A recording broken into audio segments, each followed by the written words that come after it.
or showed symptoms of hantavirus. They're among passengers evacuated from that cruise ship in the Canary Islands and sent back to their home countries, where they are now in quarantine. Some 17 Americans are quarantined in Nebraska.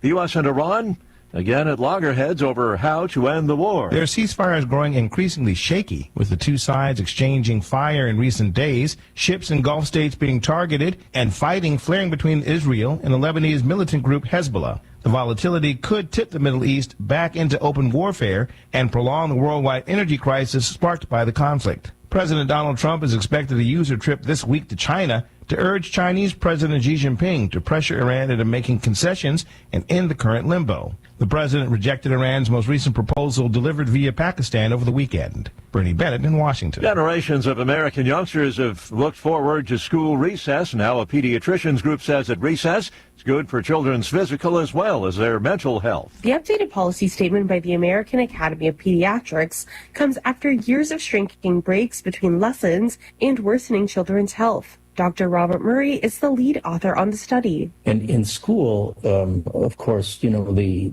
drive for test scores and things have really pushed other things out of the way, including recess. The group says the latest research shows that these breaks are essential for kids' academic success and mental, physical, social, and emotional growth. It has a very powerful benefit if it's used to the fullest. I'm Haya Panchwani.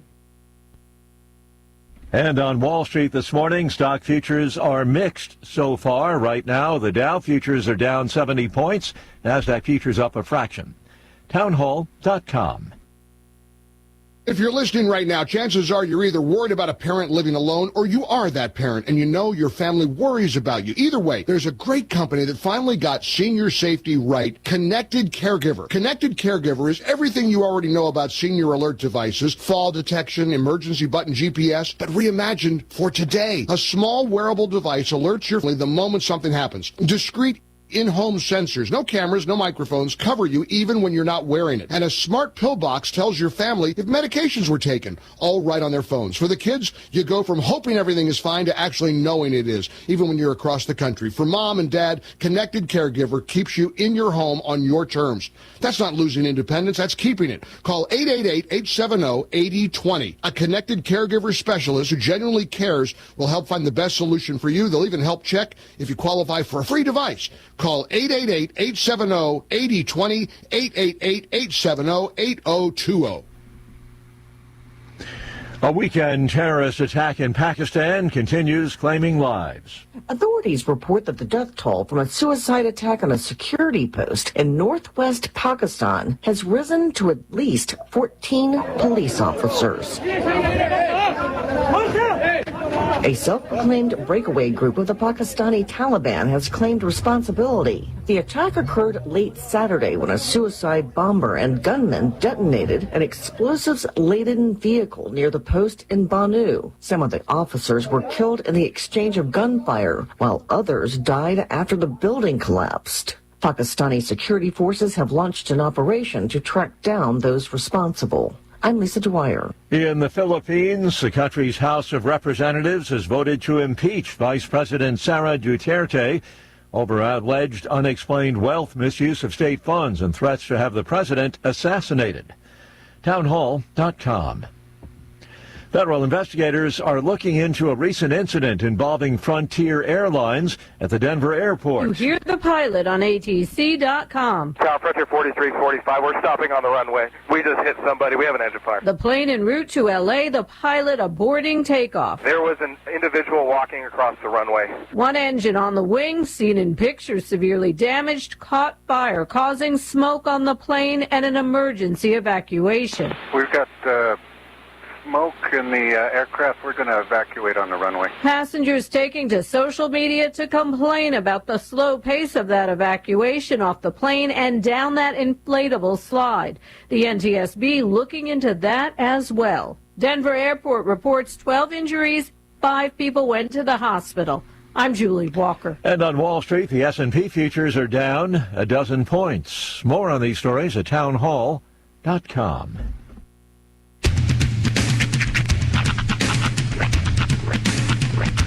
What in the wide wide world of sports is going on here. I promise you, whatever scum did this, not one man in this force will rest for 1 minute until he's behind bars. Now let's grab a bite to eat. Yeah, come on. I feel the hot wind on my shoulder and the touch of a world that is older. I hit the switch and check the number. I leave it on and then I slumber. I hear the rhythm ringing through it. Flamenco guitar and cumbia music. I hear the talking of the DJ. The devil said, what does he say? I'm on a Mexican radio. I'm on a Mexican world radio. Yeah! Broadcasting live from high atop the J.P. White Building in downtown Roswell, New Mexico. It's Mornings with Mike Winters on 106.5 Roswell's Talk FM. Is that what I sound like when I talk? Now, here's your host, Mike Winters. And good morning, one and all. Welcome to Mornings with Mike Winters. I am he. That would be me, Mike Winters. Happy Monday, everybody. Yes, welcome back to the grind. Yeah. Hopefully you had a lovely Mother's Day weekend. Indeed. With everybody and got to take care of Mom. Yeah, or the moms in your life. Yes, moms or moms. Yeah, mom or moms. Or mom-like. And fellas, I hope you disclaimered the fact that you are probably going to screw up Mother's Day this year. She accepted it. Accepted what you gave her, and it was fine. Well, today, redo Monday. Yeah, there you go. Take her out to and dinner now, tonight. all your Mother's Day stuff is 50% off. They don't do, that's the thing, is Mother's Day and Father's Day, they don't really do like a selection of gifts that go 50% off after the fact. Well, there's not really a lot of Mother's Day gifts that... tell me about it. That are... Because it's generally, and to be honest, Mother's Day is like Valentine's Day, where half the gifts, they don't really want you to get them, but they got to be nice, like flowers. Like most, I mean, they like it for a minute, but most of them would rather have an experience or taking away, like mom's generally the one, let's face it, I'm not saying in all cases, but let's say mom's generally the one, kind of running the show at the household a little bit. And so doing things like taking those duties off of her, she would appreciate that more than, say, flowers or candy or something like that. Yeah, but the thing is, in Valentine's Day, they people feel obligated, so stores buy in bulk, and then they have extra. They don't have Mother's Day stuff to buy in bulk. In fact, my kid's mom, she asked for slippers and a new cup, like a tumbler. Okay. The slipper selection at the store we went to was just terrible. We ended up finding her, and this was, my daughter picked these, a pair of, they're like this big, giant bear slippers. Nice. I was like, that's what you would wear. I don't know if that's what your mom would wear, but she'll still wear them around you. Well, if they look cozy, someday you're going to wear them. That's true. And then we were looking for a cup, and we found this cup, and it's like a jug. Is it one of those trucker ones? It's 64 ounces. Yeah. I told kids' mom, I was like, well, you asked for a cup, so we decided to get you all the cup. But yeah, she was happy. She was enjoying it. So and just time with the kids. I hope it's one of those ones that's like this wide, that tall, and then got a little big thing at the bottom so you can put in your cup holder. It's not. That's the thing. It's so inconvenient. It is literally like there's no cup holder on the planet that could possibly fit this thing. Whoever's in the passenger seat, you can sit in the back. My cup goes Put here. it this way: if you know somebody with a 3D printer, they could probably print you a cup holder to hold it. But that's it. You got this one cup holder. It's this big. It's in the middle. Well, I think from about coffee. I think about the scenario where she's just like in the middle of like a meeting and she has to pick up her jug to take a sip and set it down. But yeah, kid's mom was happy. It was good. Good times. Well, and for younger folks, I will tell you this: the age of these cups, have gone the way of they weren't around. Stanley. They weren't around back then. People didn't carry cups of things with them. They just didn't. And if they did, it was like a thermos or it was a coffee cup of small size and stature. I always chuckle when I see like diner coffee from like the 50s. it's like a little saucer of like 6 ounce. I'm like, what are you gonna do with that? Yeah. The exception to the rule of all of that, though, was truckers and convenience store jugs. Yeah. Like they would like usually 7-Elevens or your Allsups or whatever would have a cup that was literally like 85 ounces of beverage, and you bought it for like $5, but then you could refill it at said Allsups or 7-Eleven for like 99 cents or 50 cents or whatever it was. But it was literally a pitcher with a handle, and it had a place to put a straw in it. You know, it was really pitcher. This is where I age myself. My dad, when I was growing up, or when we moved to Roswell, he would carry this giant mug around, and it said. This is how I remember Town and Country's drink stations were called the hot spot and the cold zone. It was because it was right there on the side of the cup. Right. I'd see that cup every day of my life.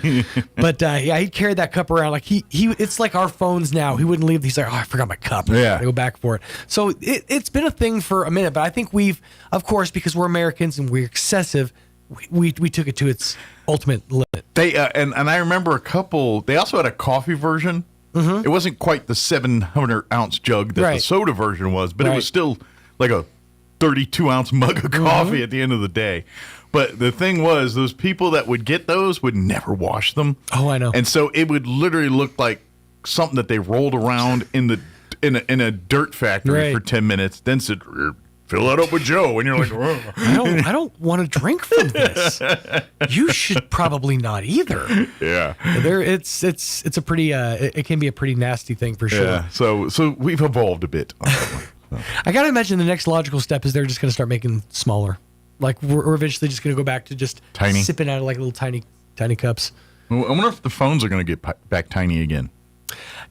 You know, it's funny because Futurama, which is supposed to be like 1,000 years in the future, they actually went with the tiny phone thing for the longest time, and like Amy's phone was like hello, right? And then we eventually got to these, and so they had to like retcon bigger phones into the later seasons. It's like, wouldn't y'all have known this 1,000 years from now? How come your evolution's the same as our evolution when it comes to the technology? Isn't that weird? But yeah, all in all, a good weekend. Ended up going to Artesia on Saturday. Go swimming? Yeah. Actually, I'm glad we picked Saturday because yesterday was kind of gloomy all around, but nice temperatures, fantastic. Oh yeah, it was nice to be out, but not nice to be swimming. Exactly. But Saturday was great. We all went to the pool. My son has officially, I guess he hit some sort of growth spurt because he's tall enough he's above water at all points at the Artesia. Your head above water. Well, I know he's 4 foot tall and the water is only 3'6" at Artesia. Math. It's perfect. But he's also tall enough to go on the slides now. Oh, there you go. And he went on every single one of them multiple times, in fact. Enjoyed? He loved it. He was so proud too. He was like, I went on the teal slide, which is the speed slide. He's just sitting on the side of the pool. That Don Knotts. Yeah, it's good to be tall.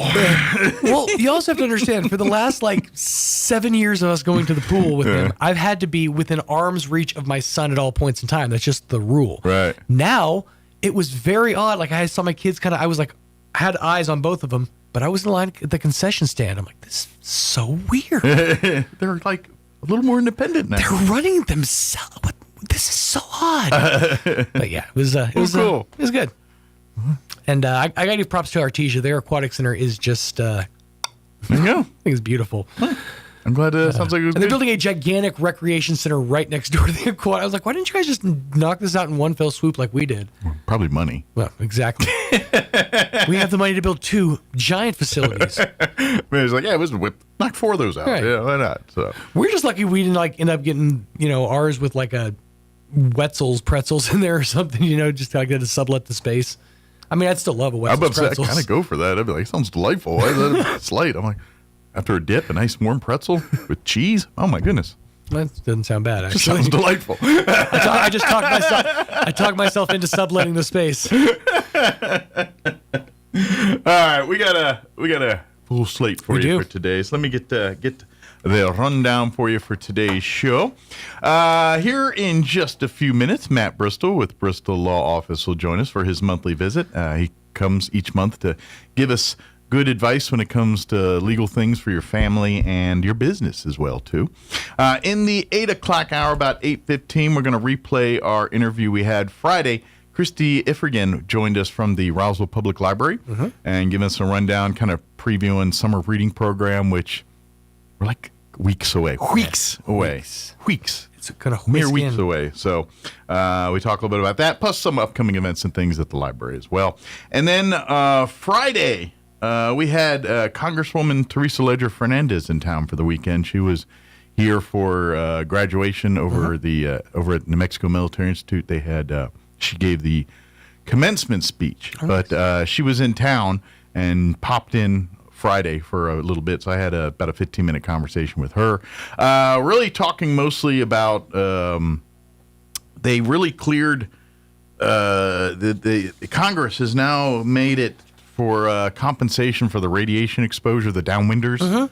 And so now they're really out there saying, hey, apply. If you've got any family members that died from leukemia or these other lists, and you pretty much qualify. Right. So there's compensation. So she really wanted to come and promote that to folks here. So that's what most of our interview talks about is that stuff. But you know how it is when you get a congressperson and they kind of come in and out. And 16 hands. Yeah, it's a show every time. It was kind of funny as they were walking out. They're like, "So back to the hotel?" Yep. I just imagine them like, "Okay, got time to change into our swimsuits, jump in the pool real quick." Although she was very excited because I said, "Well," because I assumed she was staying the night because she's going to be there tomorrow. So I was like, "You got to go to eat place for you in town," and she's like, "I don't know where." And then I was like, and I said, "Well, they just opened Tia Sophia's," and her face like. You got a Tia Sophia's? I love Tia Sophia's. Like, yeah, it's right over there. She spent most of her time down the street from one. You know, it's like in Santa Fe. Yeah, that's like hearing, "Oh my God, it's McDonald's. It's going to be, what I'm used to." Yeah. So I don't know. Maybe she was there on Saturday, but if she did, I want credit. Or if it's you're not happy about that, sorry.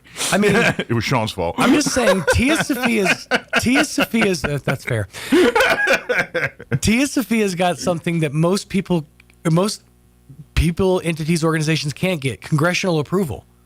That's impressive. I'm about to say, I mean it's good to be living nearby. Not too shabby. Hey, that's why Five Guys has a lot of swag.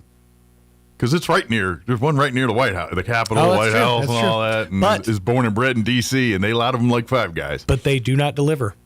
Nope. No matter what. They can't. They got time for that nonsense. They won't. Well, they won't deliver. They won't DoorDash. None of that.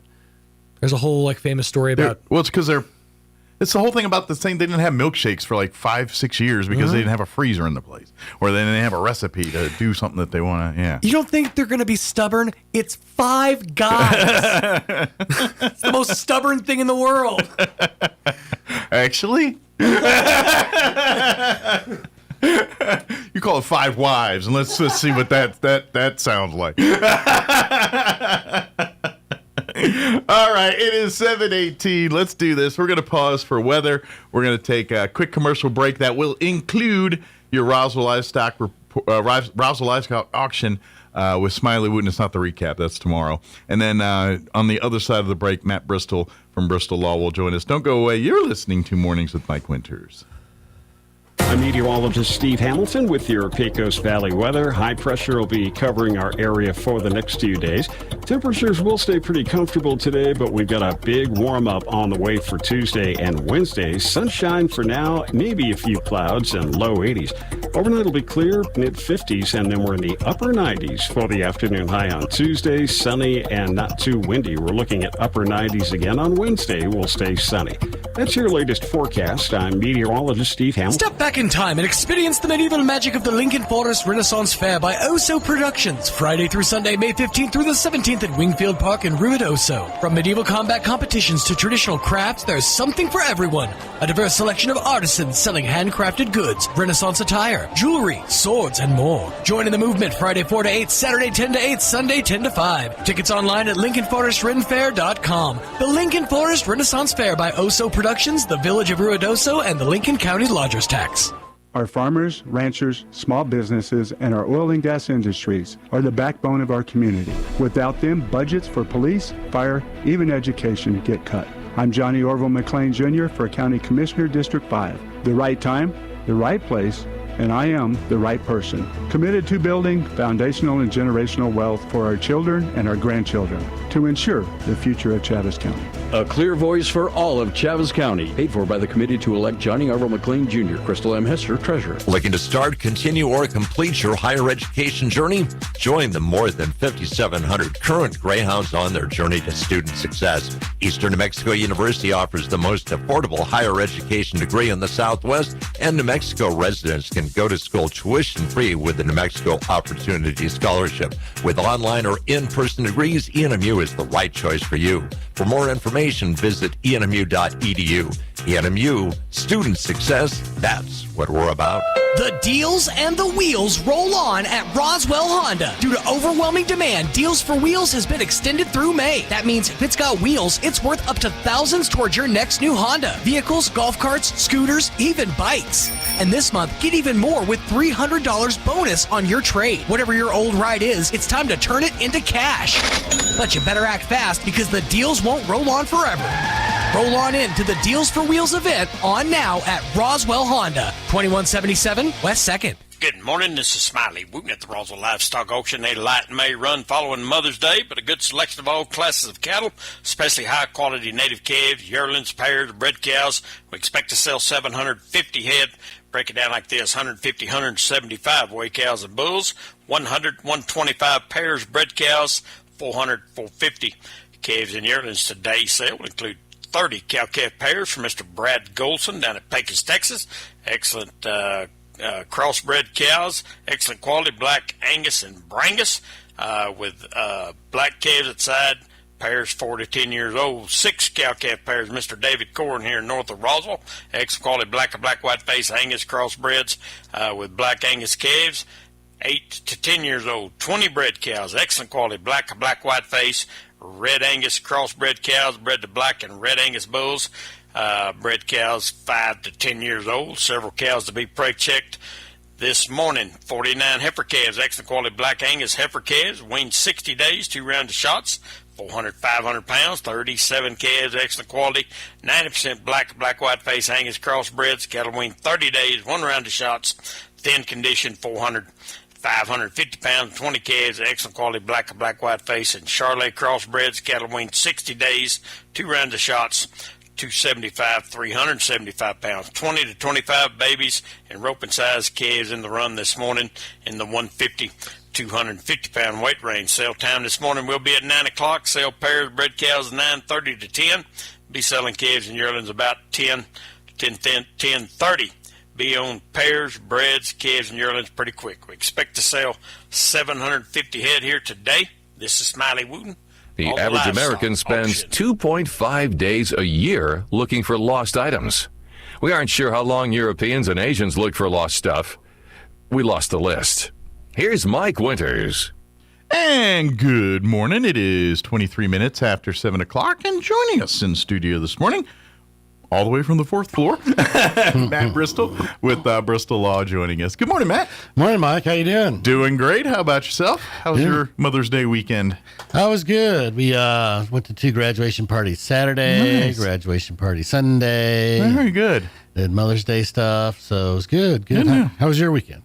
Pretty good. Pretty quiet. Pretty low-key. I got to do some of the graduation stuff next week. I know you've got family graduating, so get to do the same thing. Of course, it is a season, a lot of it, and then Of course, or NMMI, college, ENMUR, they all had graduations this weekend, too. Yeah, NEMI had 2, one for the high school, one for the junior high. Yeah. Or junior college, sorry. So, good weekend all overall on that stuff. So, Well, it's good. moms and grads. Yep. But, of course, if for folks not familiar, Matt joins us each month to basically just give good advice when it comes to legal advice for your home, for your family, for your business, anything from all of it's generally preventative steps, but that's what our conversations go to each month, and of course this month, this is the or actually this one's kind of the avoid you the landmine kind of thing, kind of keep me from stepping on the landmine to begin with. Yes, and in fact, I'll tie it into Scouts. Here we go. So for one of the Scout ranks, actually, it says, tell what you would do to avoid problems on a campout. Okay. And God bless his little heart, one of our little Scouts says, don't do stupid stuff. which is the right answer. KISS, keep it simple, stupid, right to the point. yeah. Good for you, kid. You That's right. Bingo. So that's kind of life lessons today. Is kind of like don't do things you shouldn't be doing. Yeah. And I think one of the things, especially with young people, unfortunately, they're not taught to plan. Sure. Scouts kind of does that, and maybe some of the other youth organizations, but failing to plan is planning to fail. Exactly. And so, unfortunately, what we see is kids get into too much debt too soon, and not just student loans I'm talking about, but it could be cars or toys or motorcycles. Sure. Well, it's. And I imagine it's when young people, they grew up, especially if you have young people that kind of grew up in a certain lifestyle with their family and things, and now they're maybe on their own for the first time, doing their own budgets, doing their own things, and they're thinking, I'm going to live like I live with mom and dad, but you can't live on the budget. You know what I'm saying? Like mom and dad took care of a lot of nice things for you. You can't be living off steaks and everything when you're on your own. All of a sudden you got a budget, you gotta and so I imagine some of that goes there too, where people just like, well, I'm gonna buy this, I gotta buy. No, you're just starting out. You don't own a Cadillac when you just start out. You got to get to the Cadillac. Exactly. Yeah. And Scouts, one of the I think Eagle required merit badges is personal finance. Mm-hmm. But I don't know that they even teach that in school. If they do, it's probably one semester. No. And I remember, and I don't know if this is true now, but I remember basic training in the military. I remember a class on how to fill out a check and all that stuff. And now I don't think they do that anymore. This was in the 90s. But I got an old Scout manual from the 1950s. Mm-hmm. And for every rank, they have to show how their personal finances are doing. Not just one time, but for every single rank. And it's great that they do that. And it's important because, let's face it, not all parents are good at this either. So sometimes there's not someone there to teach them that skill to begin with.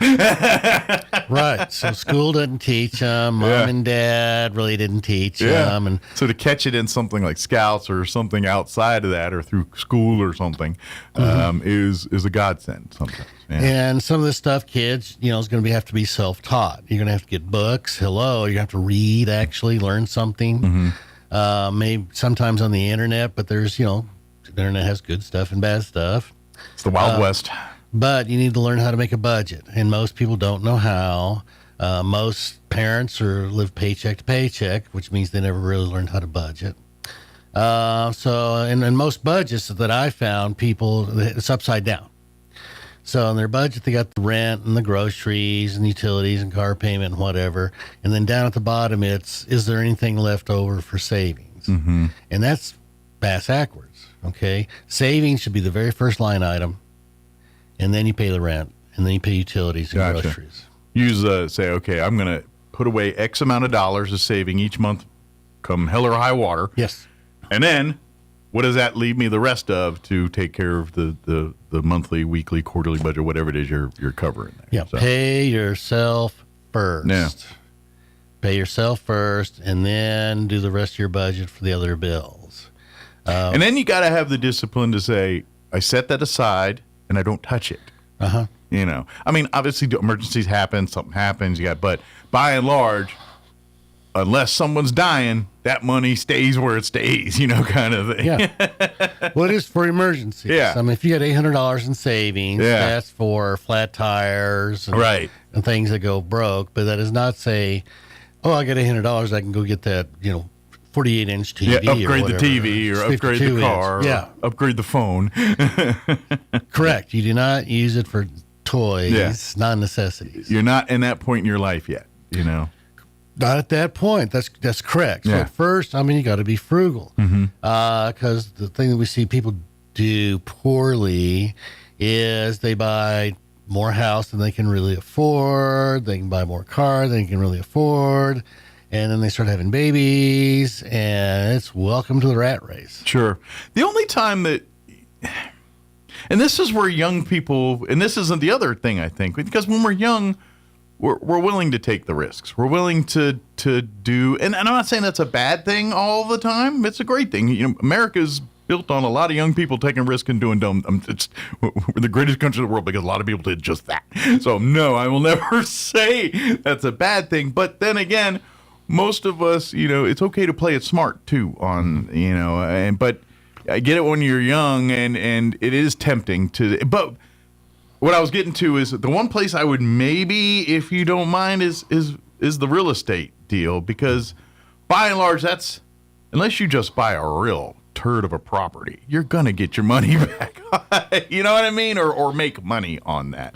So I'm like, if you're willing to sacrifice on that one, you can come ahead on that one a little bit. You know, if you bought too much house, but you're willing to literally live on a lawn chair, you might come out ahead on that one if you're willing to sacrifice on other places. Because at least that's my thought, is because anytime you buy real estate and you're making a mortgage payment, that's investing back in you. That's equity. That's building into you. You know, that's actually money going back to you at the end of the day. I mean, yes, there is interest fees and things, but it's only money coming back to you when you sell the house. Sure. And then where do you live? But ideally, it's not a bad place to put your money.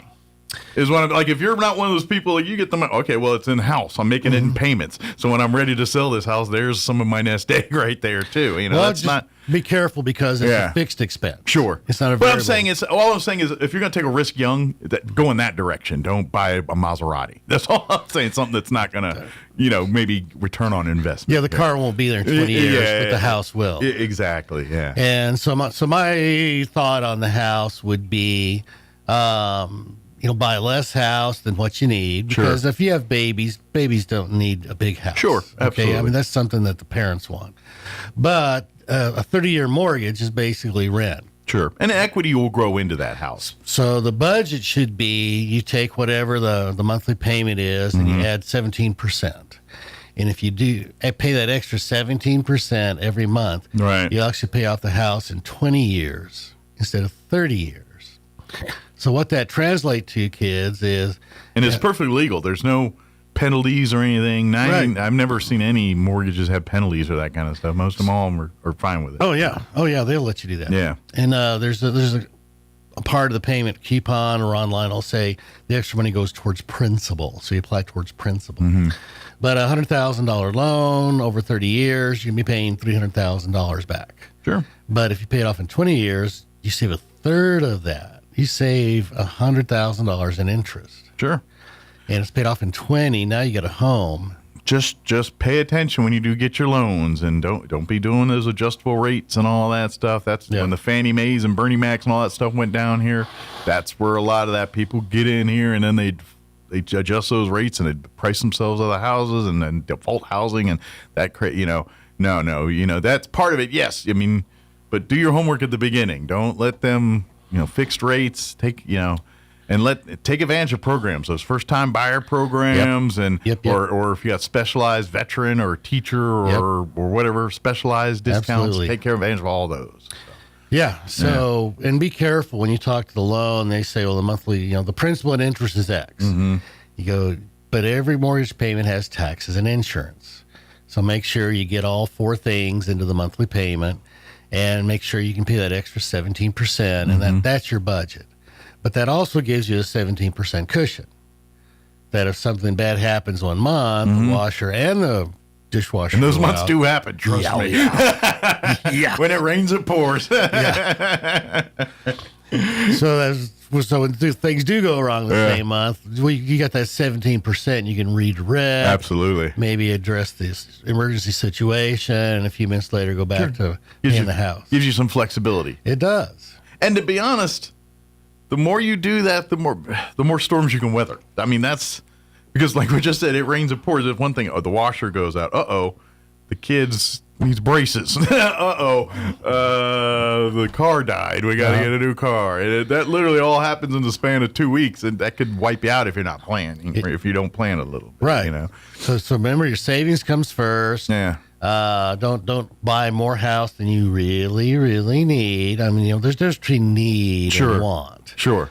Okay, but if you can pay off the house in 20 years, so that would mean in 15 or 17 you have a lot of equity. The kids still in high school, but then you could trade up. I will say that the quicker you go into owning instead of renting, the better you are financially for yourself. That's I think so. Yeah, I'm not nothing wrong with renting and things to start out with, but you're paying more than you probably would ideally for the cost of that place. Like if you owned it, you probably pay a couple $100 less a month on it, to be honest, because you're paying that person's mortgage and then whatever they're going to make on top of that with the rent. Right. And then at the end of the day on the mortgage, again, it's back to that equity, you're investing back in yourself. That rent, you're investing back in whoever owns that property's more. You're investing in their equity, and so that's why the sooner the better for you to own rather than rent if you can do it. If you think about it. So if you think about buying a house, your ultimate goal is to actually own it free and clear. Sure. Okay, because I've had clients that come in for estate planning or maybe bankruptcy. They're in their 60s, maybe 70s, and they got a mortgage payment. Mm-hmm. And I'm just thinking, oh my gosh, really? Yeah, at that point you should have settled down. And now don't get me wrong, your first house is very rarely the house you live in your whole life. That's just... but you grow with it. Ideally, you probably have an apartment or something that's for two people, and then you got to get something for a third, and then at some point you got the 3-bedroom 2 house or the 4-bedroom 2, whatever that is, and then life happens again, and then they all go to college and go off and start their own families, and then you and your spouse go with the condo or apartment or whatever that is that you downsize, and then that's usually your last place right there by then, but. I got to be honest, if you're playing your cards right, by the time mom and dad are going condo, they probably pay outright for that. Or you know what I mean? They've kind of got to a point and they built up equity. They built up a savings where they can finance very little of that place probably if need be. Yeah, hopefully so. Yeah. But the ultimate goal is to have the house free and clear. Sure. Yeah. So get something that's way below your means, be that extra 17%, so you can own it in 20 years. Sure. Or even in 15, you have so much equity, you could trade up to another house if you wanted to. But the ultimate goal is to pay that baby off, not make 30 years worth of payments. No. But at the very beginning, that's what gets you in the game. And that's the good thing. And then, because once you're in. And then you pay. And then, odds are no one's going to live 30 years in that house. And so the first house or two, you're the first house is always the learning house, the one you've learned. Yeah. You learn your DIY projects. You learn, I shouldn't have bought a house with the corner. That's when you see those funky cabinets over it. That's a thing to look for next time or whatever. You know what I mean? You learn, that's your first house is your learning house. You learn how to, be a homeowner. And we see people overpay for cars. They buy more car than they need. Absolutely. And so every dollar you spend, whether it's on a car or a 4-wheeler or a boat, there's what's called economists call lost opportunity cost. So what that means is if you spend $5 at McDonald's, the economists will say 2 costs are involved.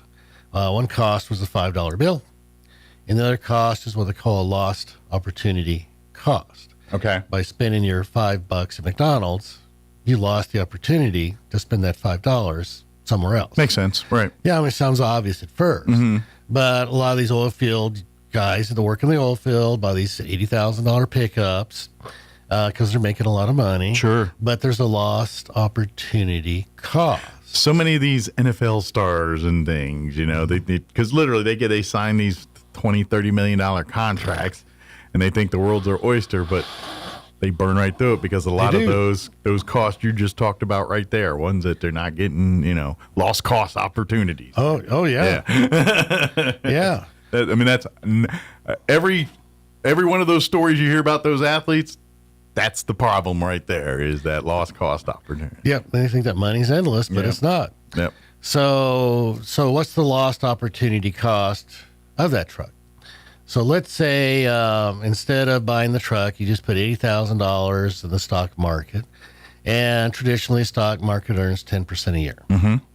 So if you just put that money in, didn't look at it, didn't touch it, you wait until you are your parents' age. You come back in 25 years, and that $80,000 would have grown to $800,000.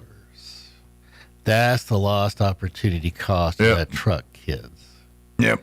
And then you think about a husband and wife and how many vehicles they buy over their lifetime. That's retirement. That just went down the tubes. I'm gonna pat myself on the back. My wife and I are back on this one because that's one of the areas we were smart about. I will tell you now, I was in my mid-40s before I ever owned my first brand new vehicle. I was in my mid-40s, my Jeep. That was the first time in my life I ever bought a brand new vehicle. Every other time I bought used or acquired it through other ways. Like my first couple cars, I acquired them as gifts or very cheap from other people. Like my first car that I had in the military and all that was my parents' car gave me my LeBaron, and I drove it to the ground until my first couple years of marriage. And you're able to save money instead of make car payments? Exactly. And the car after that was a Chevy Malibu that I got for $500 off of my mother-in-law that I drove for another 3-4 years. So instead of making car payments, you save the money? Yeah. All right. I'm telling you. And then the car after that. And then after that, I bought a couple used cars. I bought I got a nice Ram 1500 pickup that I bought for about $1,500 for a Ram for a couple. Wow. And then, so literally, then after the first car I got new, I leased a Toyota RAV4 for a year or two. And I was like, okay. And then after that, I got to a point where I said, I'm going to buy it. And that's when I bought my Jeep. But literally, I would get cars, either buy them used. I did buy a Ford Escape that I financed, but it was an 08 that I bought in like 2015. But it literally had some old lady that had it before and drove it like 2,000 miles. It was a brand new car, but it was really like 7-8 years old. And so I got that and drove it for a couple of years. And, so that 25 years, maybe had 5 years with the car payments, actually? For real, yeah. Car. And my wife, despite the fight, kind of kept her to it. She had this blue Contour when I met her, and I managed to keep her in that. I don't know, there was a couple Buick Rendezvous. There was a few fights where like, oh, but look at that. I was like, there's a car payment. Look. You know how much we don't have? Look, that's $1,000 a month we wouldn't be paying right now because we don't pay car payments. Right. And so we can hold on to these beaters for a little, and we did. And then finally the beater broke, but then she bought a used Nissan Sentra. I got her that, and so we had car payments, but they were again very minimal. A short period of time. Exactly. Yeah. And so, but again, she was probably in her 40s before we bought her brand new SUV and all. So you had 20 years where there's no car payments. You set that money aside for financial security versus somebody who could have blown it on a car that wouldn't even live 20 years. Yeah. I had junker cars until about 10 years ago. Me too. That's pretty much been my move. So. Yeah. And I bought used pickups because pickups last longer than cars. And you financed the first one, and after that it was trade in, pay cash for the difference. Yeah. Well, and they're all going the same place, the junkyard. Yeah. Unless you're buying a Ferrari or something that's going to sit behind glass in some millionaire's home, it's going to depreciate in value. It's going the way of the dodo. It's not like anything else. That's the biggest purchase that you're not going to get your money back on is pretty much a car. Good. Yes. Good choice of words. Yeah. It's pretty much it there. So think about that. Yeah, that's money going down the toilet. Yep. So. Yeah, my last truck I drove till so old that when I traded it in, I got $1,000. That was it. Yeah. And to be honest, some of the cases I'm like, I'm happy I got any money. I'm like, you're like $500, I'll take it. So it's all about trade-offs, and that's and if you think about it, kind of our educational system is built that way. Yeah. It's short-term sacrifice for long-term gain. And so that's really what we're talking about is choices. Mike and I chose to drive older vehicles so we could have a car payment, so we could put that money in savings or investments to have a more secure life on the back half. But I've seen, and Mike's seen, people who say, well, I want to enjoy my money while I'm young enough to enjoy it. And so absolutely. I'm going to spend on these big cars or expensive cars, the expensive house. And when they get in their 50s and 60s, they're still making house payments, they're making car payments, Sure. and they have nothing saved. They're still working the 40-hour plus weeks and not thinking about settling down at any point because they have no way to do that. So that's where they're sitting. Yeah, they say, well, I'll just work till the day I die because of the choices they made. Look, that sounds all well and good when you're 30. It does not sound good when you're 50. Just telling you that right now. Yep. Your opinion will change as you get closer to that time you should be settling down. So what Mike and I are trying to tell you is it's better to buy assets than debt. Mm-hmm. And so instead of buying debt with new cars for Mike, he bought use that money instead to buy assets. You buy investments, whether it's Pepsi or Coke, or whether it's real estate, rental house. Everybody's got their preferences. Sure. And if you're not sure what to or how to invest, and that's why there's financial planners all over town.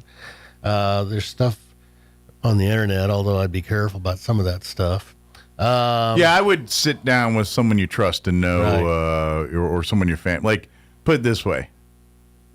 Ask you if your parents are doing pretty good. Ask them their financial guys and go have a conversation with them, and then start there. Yeah, or find somebody who's a good financial advisor. Yeah, because those people study that stuff. They went to some training. And there's different approaches to that too, and it's not the same. If you there's safe, there's the road less traveled, there's the it depends on where you're at in your life. If you're young, you can be a little risky. If you're starting a little late, you're going to have to pick more tried and true. It's just, but that's where you talk to the financial people. They'll say you how to do all that. Yeah. So 2 statistics I thought were interesting is about 7% of the population, according to one survey or study, said about 7% of the population gets to be a millionaire. So what percentage of the population has a retirement account with $1 million in it? So what was the number on millionaires? 7% of the population. 7%. Yeah. I'm going to say... But now we're talking about retirement accounts worth $1 million. Worth $1 million. Probably not much more. 0.2%. Yeah, 0.2. So 0.2. So not even a 1%. Right, Oh. because you're limited to how much money you can put in a retirement account. Sure. But that tells you to get to that $1 million figure, you're going to have to save and invest over and above that 401k. Sure. Well, you hear the don't put all your eggs in one basket type situation. That's generally the approach to retirement for most people is don't put all your eggs in one basket. So the other statistic I thought was interesting is from the year 1900 to now. Mm-hmm. So you can pick any 20-year period. Pick it at random, 1901 to 1921, 1902, 1922. So you pick all these 20-year periods. Right. And how many of the 20-year periods did the stock market lose money? None. Exactly right. Yep. Even on the crash ones.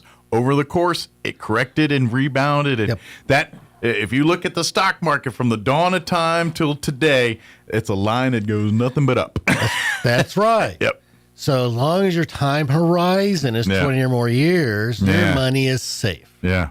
It's when your time horizon is 3 years or less that you're going to get big trouble. Mm-hmm. But you got to have a 20-year time horizon, and Mike is absolutely right. The stock market's never lost money. Yeah. In rolling 10-year periods, the market's only lost money 10% of the time. So as long as you don't panic in a downturn and sell. If you're in for the long haul, you're going to be all right. Right. That's pretty much, if you commit and stay true and don't stick to the plan, so to speak, you're going to be all right at the end of the day. And I think commit is an important word. Not just I'm going to put $100 a month, but I'm going to salt away $1,000 a month. You got to commit. It's like any other thing in life. Diet, exercise. You want to lose weight, you got to commit. You got to eat right, you got to exercise. It's no different here with finances. You got to, if you're going to have a budget and a plan, you got to stick to it. You got to utilize it. If you're going to set up a path to get you retired by X amount of age, you got to follow the path and not veer from it.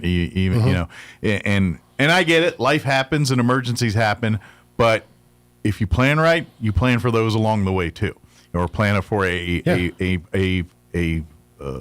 fall for when those happen. So if you get married, you talk with your spouse about money in advance. Because most of our ideas of money come from childhood when we're growing up, very young age.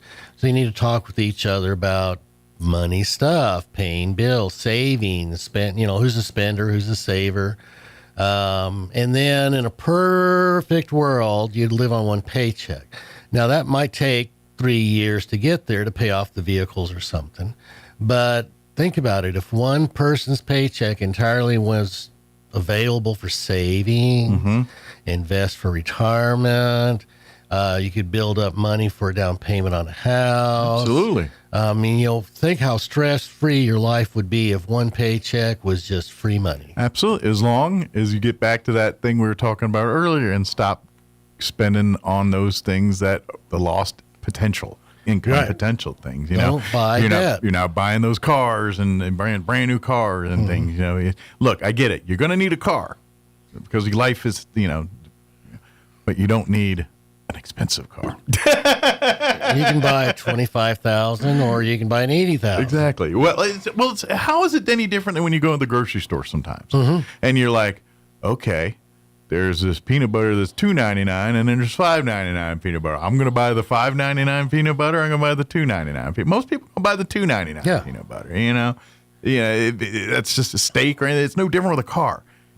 You're paying for a swoosh on your side of your shoe. You're paying for a ornament on the hood of your car is what you're paying for here.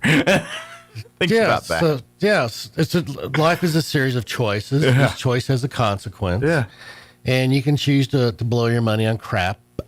Yeah. Or you can say, well, we're going to live a simple life where one paycheck pays the bills. Sure. And the other paycheck just goes towards retirement. But then, if we need a vacation, we can direct it for a month. Sure.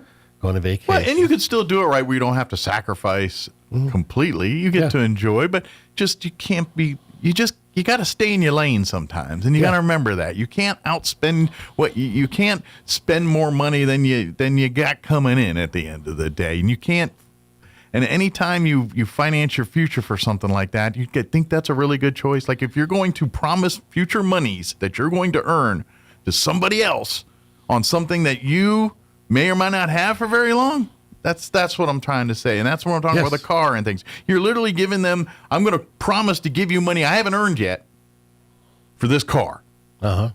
Think about that. You could drive this car off this thing or someone, I'm just saying and if you think about it in those terms, it sounds really stupid. You know what I mean? Exactly.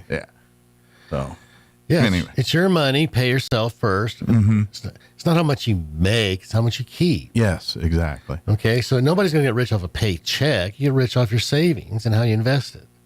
So pay yourself first. Don't buy this crappy stuff. Don't promise your future stream of income to the car lender.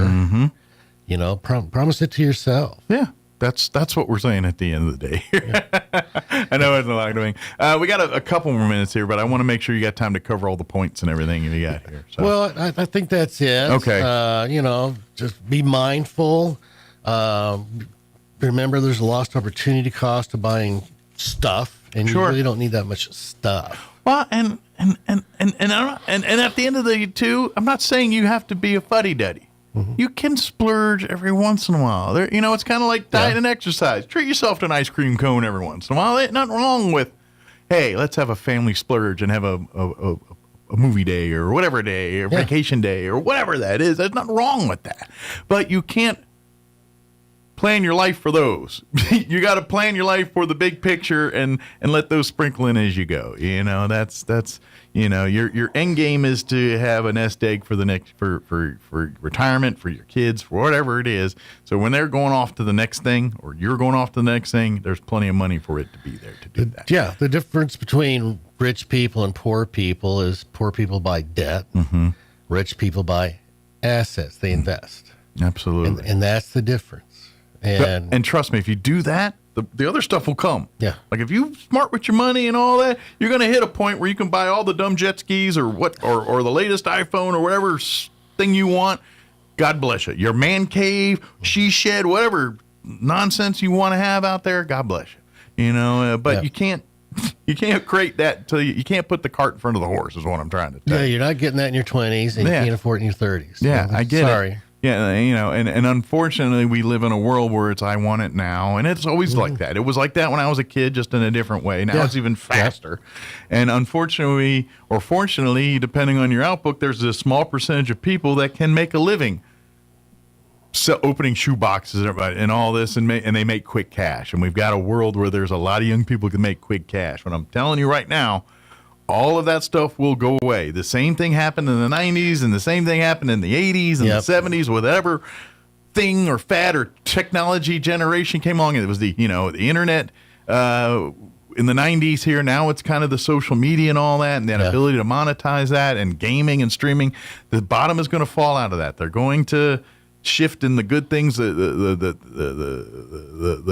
stuff that will stick, and the must will fall the way of the dodo. And most of you opening shoe boxes showing shoes or trying to make weird foods on, that's going to all go the way of the dodo. It's not going to sustain. And so that's all I'm saying. You got to be smart about it. So instead of buying stuff on Amazon, buy Amazon stock. Yeah. Okay. Exactly. You can buy stock in Google. Yeah. So invest in assets that will grow instead of debt. And you're not going to be able to make fast money all the time doing that kind of stuff. That well will dry. At some point, people are going to stop paying you money to look at you on the internet. Yes. That well will run dry. And if you listen to Matt, you could probably live off that rest of that stuff. You know what I'm saying? But if you're going buying cars and phones, and guess what? You're going to be working a long time. So sure will. That's all I'm saying. If you're lucky enough to make a bunch of money doing that, listen to Matt so you don't have to keep doing that very long. Talk to a financial advisor. Save your pennies. Exactly. There you go. Because I see all these guys, and I'm just going, they're driving that car. It's like, this guy's going to be broke in 5 years. It'll be a Netflix documentary in a month. Yep. Oh, yeah. Yeah. Do we have any fact or fiction for us today? So if we, we're going to talk about the moon. All right. So the phases of the moon is we have a full moon, and then we have a no moon or new moon. Okay. And in between is the... Oh, so you're going to get me to thinking. Astronomy's never been my strong suit. The crescent moon. Crescent moon, okay. Right, but the crescent moon has all sorts of phases. It's the skinnier, fatter ones, yeah. Right. So we have the full, we have the no, and in between the crescent. So the SC of crescent. Okay. That means movement. Ah. Because the moon is moving from one phase to another phase. So we see the same SC in ascend. Okay. Descend. Talking about movement. There's movement. Okay. So turkey feathers for the males got a lot of colors. And if you shift the light on the feathers, they change colors. And that's called... we don't hear that word much. I think on camouflage or... Iridescence. Iridescence, there we go. They iridesce. There you go. Again, we have the SC for movement. There's movement. Okay. The word transcend has the SC. There's movement. You're transcending from one phase to another phase. Okay. What I think is really interesting... Well, ascend or descend, any of those, those are, again, up, down, movement. Talking about, So one word I think is interesting is the word discern. Okay. It's got the SC. Yeah. There's movement. You must discern between one thing and another. Yeah, I was going to say, it's like moving between opinions, maybe. Is that the direction there? Or there's a basket of stuff and you're discerning which item to keep and not keep. Okay. So you're picking things. Okay. You're moving through the choices. So I think that's very interesting to me, that word discern. Yeah. The movement involved. Sure. That is kind of neat. I think that fascinates me. Well, it makes you wonder, too, with other words and how they kind of, when they maybe see them in another form, you're like, okay, where's the movement in that, too? Yeah. Interesting. Who came up with that? That's fascinating. Yep. Those Latin guys. Indeed. The Romans were good for some. That's right. Yeah.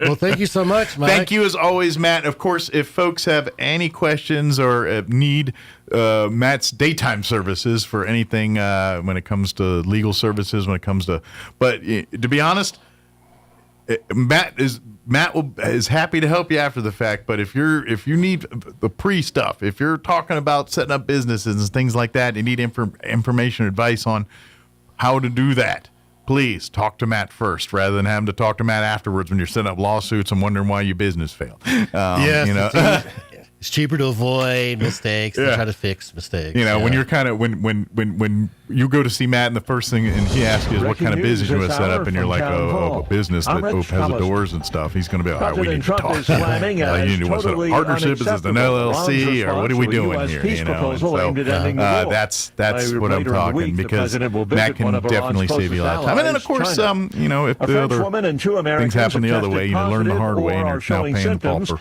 Matt can help you navigate. Authorities announced just BristolLaw.net, 65 5284. Absolutely, and appreciate it. We'll see you here next time. Thank you, Mike. All right, it's 8 o'clock. You're listening to 106.5 Roswell's Talk FM, KEND, Roswell, New Mexico. French passengers repatriated on Sunday to Paris from the MV Hondius. One of the 17 American passengers evacuated and flown to Nebraska also tested positive for the virus, but is not showing any symptoms, and another had mild symptoms, U.S. health officials said late Sunday. The World Health Organization is recommending close monitoring of the former passengers, and many countries quarantining them. I'm Charles de Ledesma. Demographers are taking note of a trend in migration in this country. Many Americans moving from higher-cost blue states to more budget-friendly red states. And this huge transfer of population and wealth, by the way, from blue states to the red states is really going to, I think, affect our politics in the 2032 presidential election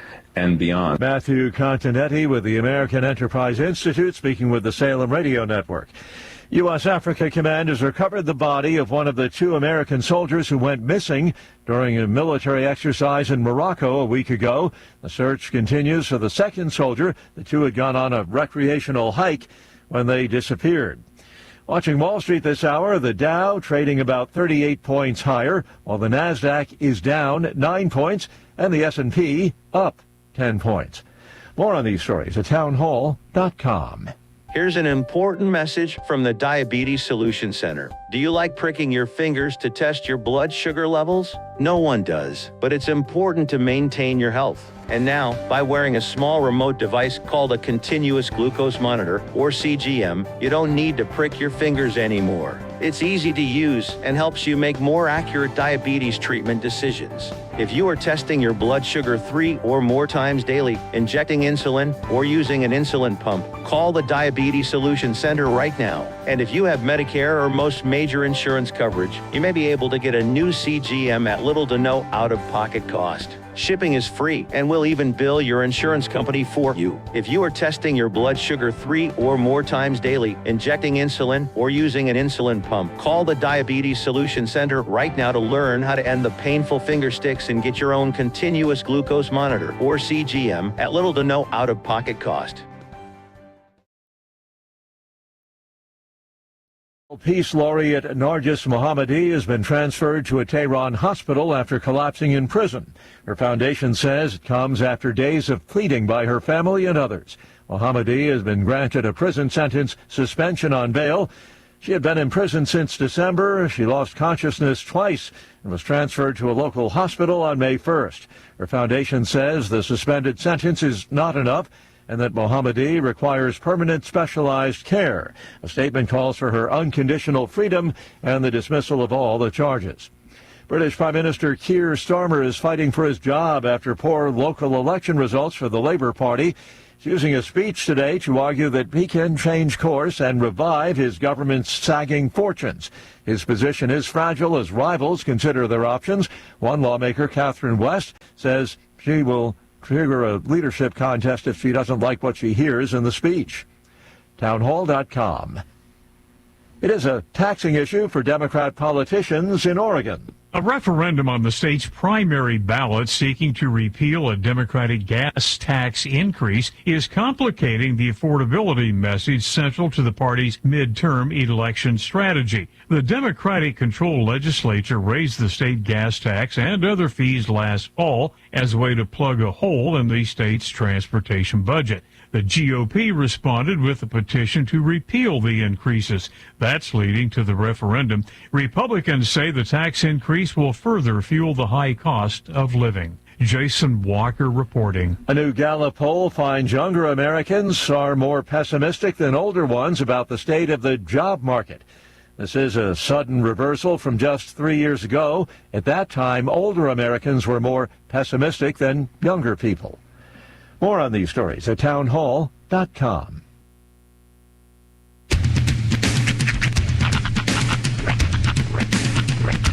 What in the wide, wide world of sports is going on here? I promise you, whatever scum did this, not one man in this force will rest for 1 minute until he's behind bars. Now let's grab a bite to eat. Yeah, come on. I feel the hot wind on my shoulder and the touch of a world that is older. I hit the switch and check the number. I leave it on and then I slumber. I hear the rhythm ringing through it. Flamenco guitar and cumbia music. I hear the talking of the DJ. The devil is said, what does he say? I'm on a Mexican radio. I'm on a Mexican radio. Broadcasting live from high atop the J.P. White Building in downtown Roswell, New Mexico. It's Mornings with Mike Winters on 106.5 Roswell's Talk FM. Is that what I sound like when I talk? Now, here's your host, Mike Winters.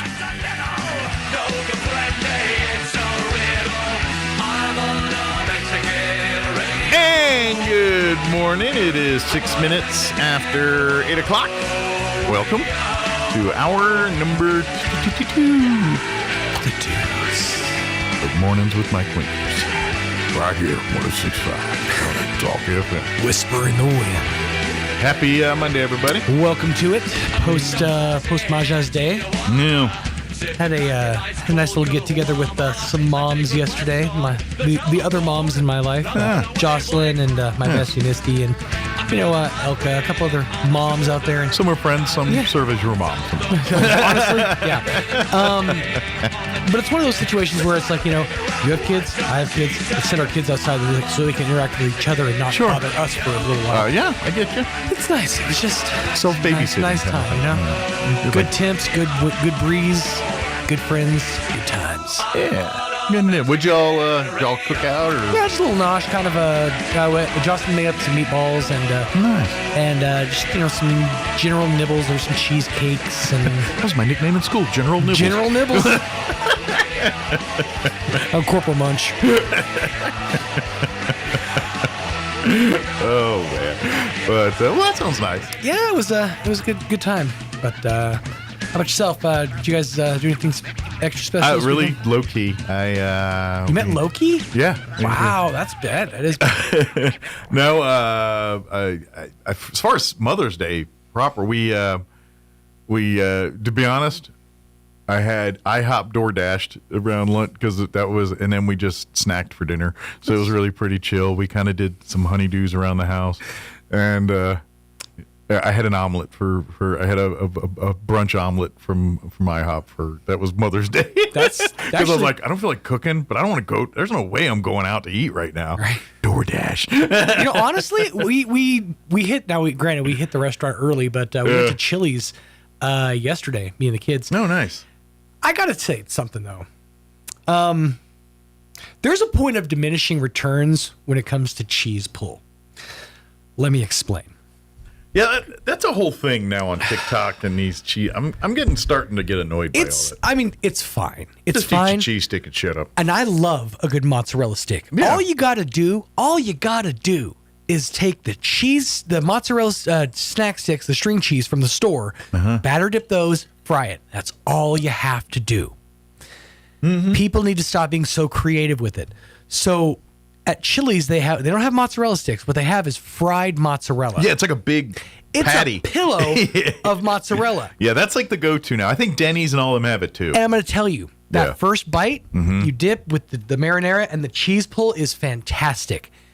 You then, because you're burning yourself alive, you set that down. And what proceeds to happen, or what happened yesterday, all of the cheese just comes seeping out. So now I'm just sitting here with a pocket of fried dough. And and seriously, it was like, the only thing I could think of is like, this makes no sense, but if you were like shot in the head, you're trying to scoop your brain. That's what you're trying to scoop the brain matter back into the mozzarella stick or pocket. And then literally by the time you've taken the first bite, the mozzarella, once it hits oxygen, it immediately cools down to about 20 degrees. I've always been thinking cheese sticks are overrated I've never been once in a while, they're hot right out thing, I'll eat one, sure. But I rarely order cheese sticks unless other people want them.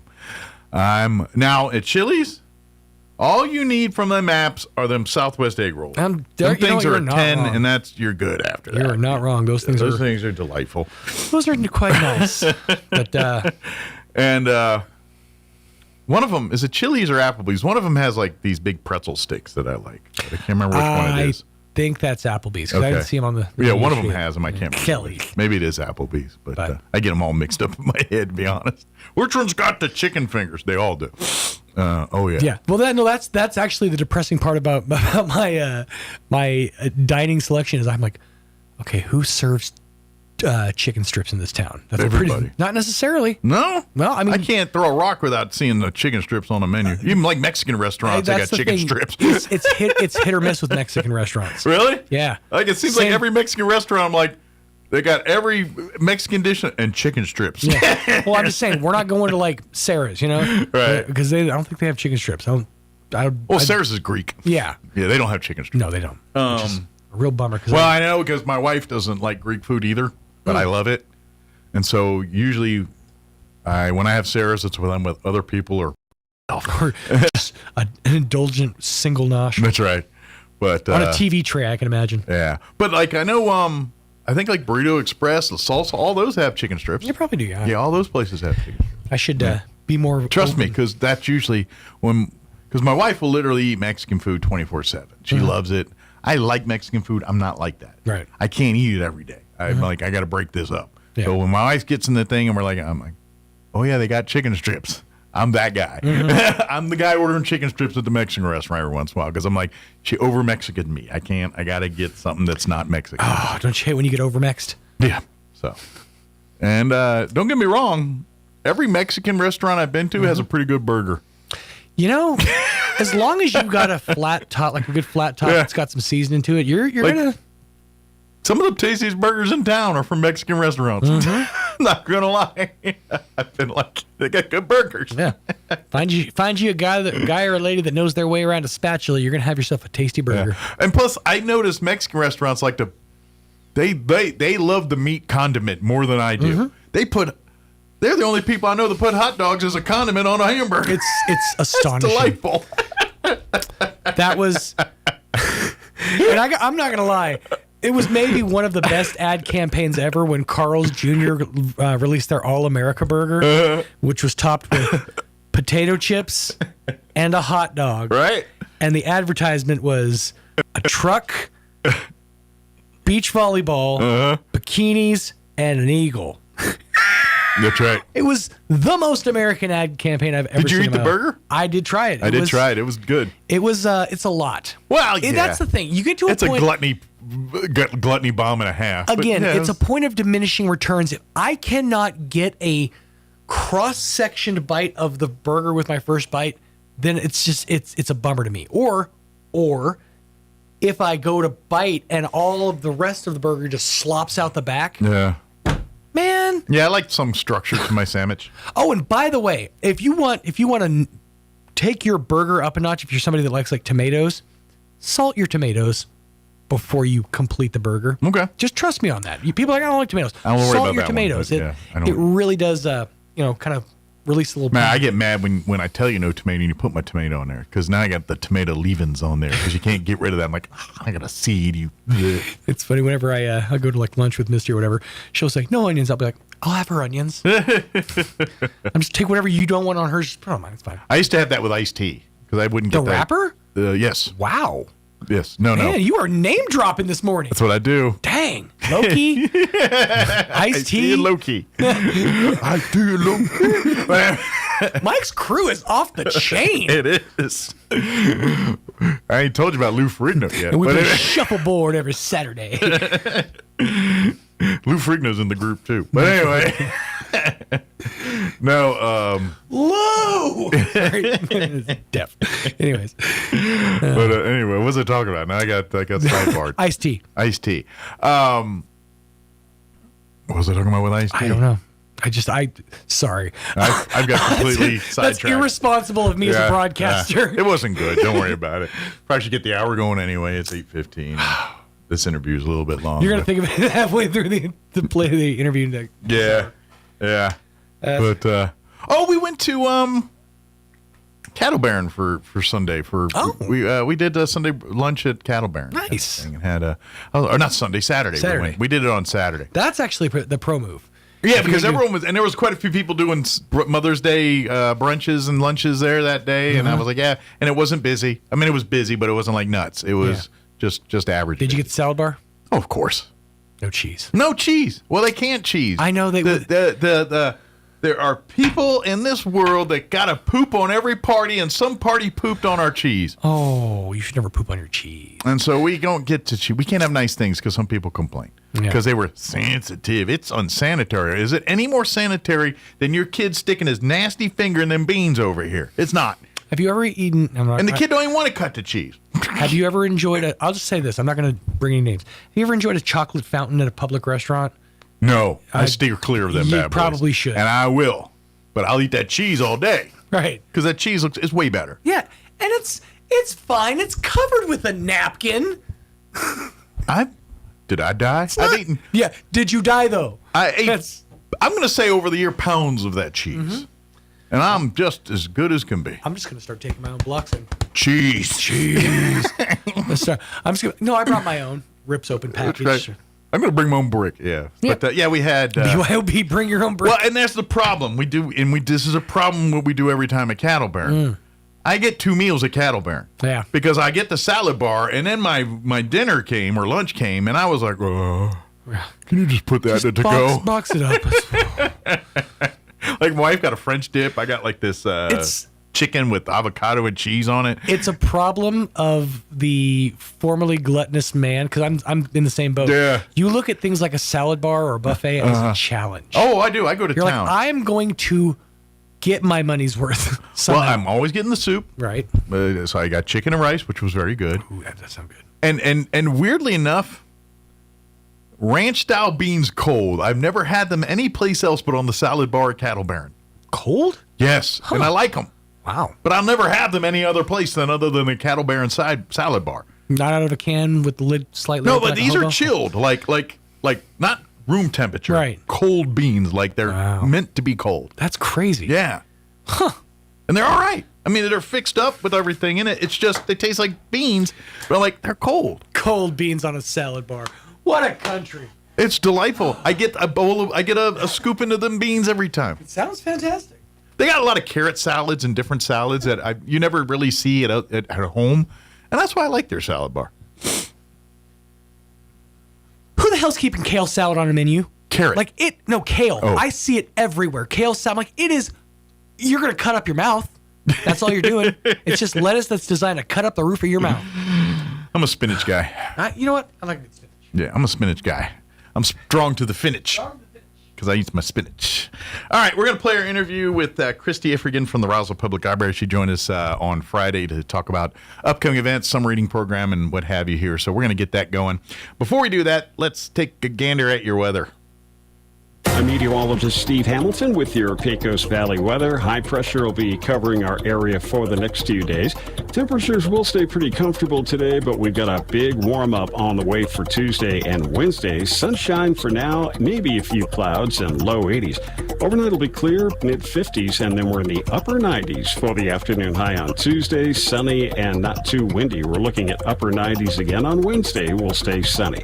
That's your latest forecast. I'm meteorologist Steve Hamilton. Artesia General Hospital presents Seasonal Reminders for a Healthier Spring. With new growth all around us, spring is the perfect time to refresh your health. Start with the air you breathe.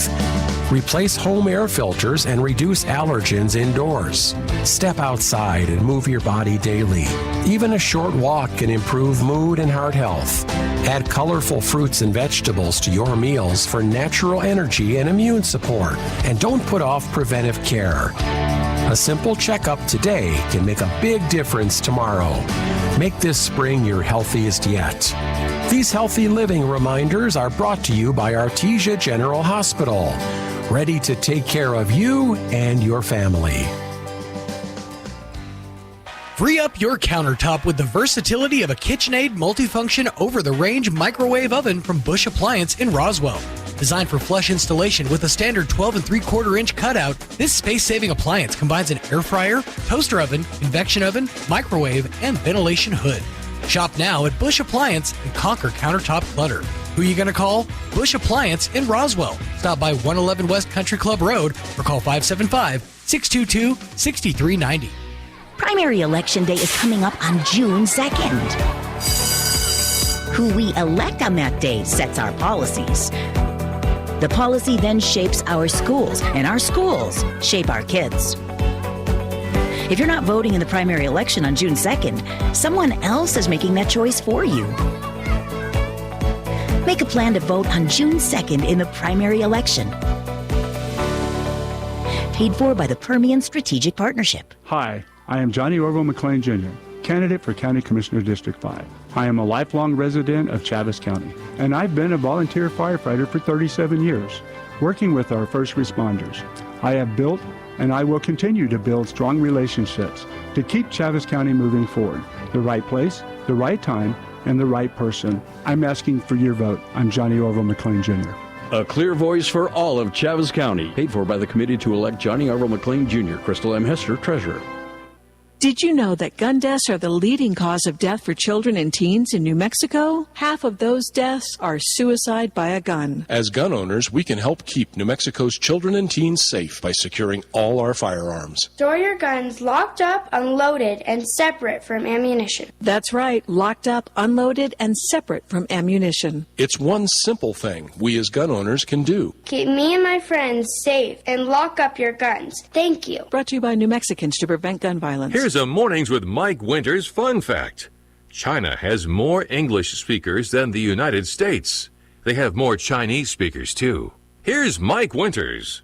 In the studio this morning from the Roswell Public Library, Christy Iffigan back with us. Good morning. How are you today? Good morning. I'm great. Thank you. Glad to be here. Glad to have you. How's life at the library here? I know it's kind of that creamy calm before the big storm because, I mean, there's always events and things going, but summer reading program is like weeks away, and so it's kind of like, all right, gearing up, kind of, it's like, it's getting ready. Are you ready? You ready? So is it kind of that feeling at the library right now? It is, but honestly, we have things going on all the time. I'm about to say, every weekend, every week, there's activities or big events. Like they just had the big carnival. Was that last weekend or the week before? Yeah. Day of the book. And they had the carnival and the book thing. And so hopefully a bunch of families got to go out there. Every kid got a free book and everything else. We had almost 400 people show up that day. So it was fantastic. It's a lot of books. That's awesome. It is, so, yeah. But yeah, almost summer weekly. reading is a big kickoff. So we look forward to that. We plan all year getting ready for that. So Good we're deal. excited. And please remember, parents, adults, you can participate and are encouraged to participate in the summer reading program too. Absolutely. Obviously, if you are a parent with young children, we really like to encourage, because you can sign your toddlers or even children that are technically not old enough to read yet, but by you reading to them, and that it kind of counts for hours, both of you. And now, adult prizes are better than kid prizes. We're not giving you eraser heads and things that kids are into. You get like food gift certificates and things that you would enjoy. That's right. However, Texas Roadhouse has partnered with us. Oh, They've good. been great. And we have bookmarks at the library. So for every child that reads 3 books, you get the bookmark. You get a free meal. Oh, nice. Yes, a even free better. meal at Texas Roadhouse. Nice. So you just have to bring your bookmark in, have us sign it, and you get a free meal at Texas Roadhouse. There you go. Excellent. Yes. So food for everyone. That's right. But and that'll start here June 1st. June the 1st. June. So we're like I said, we're about 2-3 weeks away here from getting everything underway. Yes, and we have a lot of good programs planned this summer. We always have really good entertainers. Mm-hmm. This year we have Tall Paul Magic. Okay. So you'll be able to see some magic tricks. Great. We have Megan Casey and the Rocky Mountain Puppets. Okay. We have Denise Gard and her dogs. They're going to be doing lots of dog tricks. I know the puppets and the dogs. Anytime those are always popular ones that seem to draw a crowd. Animals. Yeah, you bring and in. then the last one we have is fun. It's going to be polka music with Mike Schneider. Oh, nice. So lots of fun for the kids. Ah, good. It's got to be an accordion around there somewhere, right? He does. He has an accordion. You can't have polka without an accordion, right? That's kind of a staple thing here. So, of course, I think polka. I go Weird Al, but that's just because of a certain age I am. But I'm right with you. Nothing personal, but there's not a lot of headliner polkas out there that are still filling 30,000 seat arenas out there. Right. So I go Weird Al, but yeah, that's a lot of. And of course, don't forget too, each week there's like weekly, like the preschool story times and stuff for toddler youth. Yes. And that's offered bilingual, so there's an English version and a Spanish version, and as I say every time, I don't care what your first tongue is, bring them to both. Miss Diana does a fantastic job Absolutely. with that. We just had a big celebration this past week for Cinco de Mayo. Yeah. And Diana goes all out. So the kids have a blast. Diana's passion is worth the kids. You can tell, like, she's just a happy-go-lucky person in general. I mean, Yes. she's very shy, but in terms of With the kids, but when she's not. but that's what, like I said, but when she gets in front of the kids, it's like the personality flips a little bit, and It does. she She goes comes alive. she comes from a wallflower to, like you said, life of the party kind of thing. That's right. So yeah, you can tell that's where her passion is. So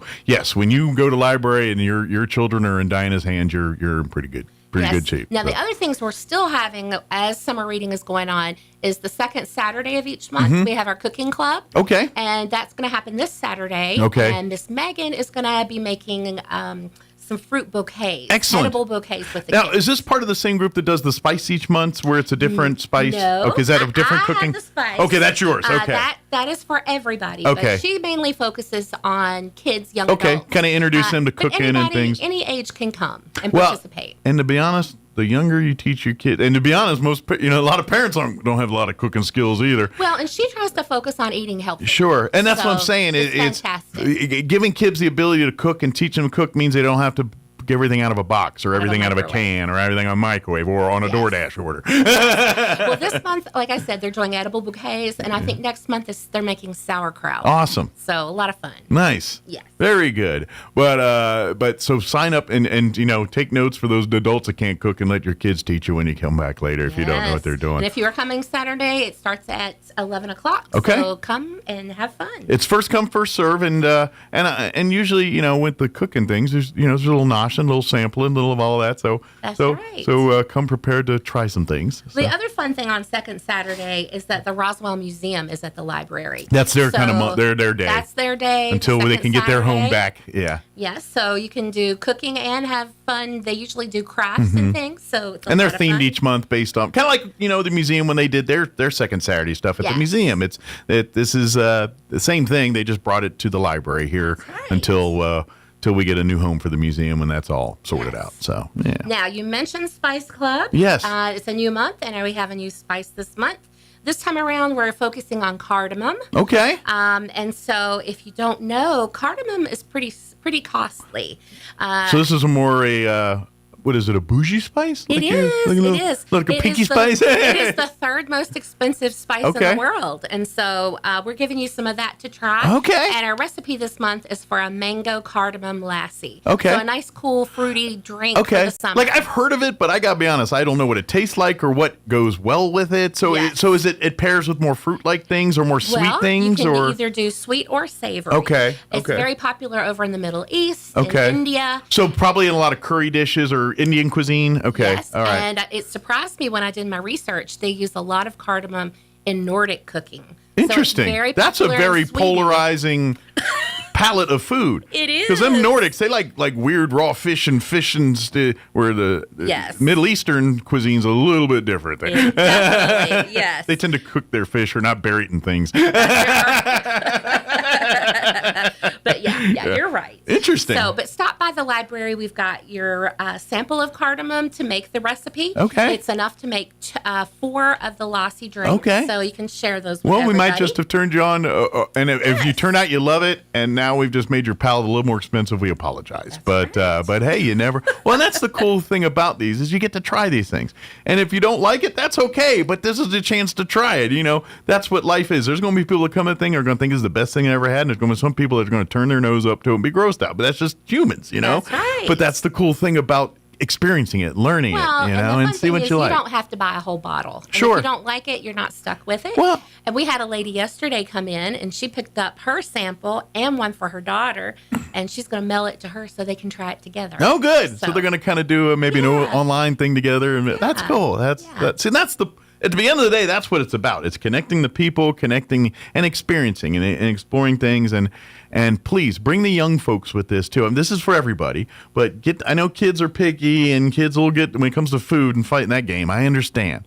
But when you do hit them young with a broad thing, they tend to have broad palates later on. That's I've noticed that with Megan, with her recipes, that the kids are a little more open to trying them when they're fixing it themselves. Sure. So. Yeah, when they kind of have a hand in it. That's right. They kind of know it's, and I think that's just a human instinct. You know, it's like, try this.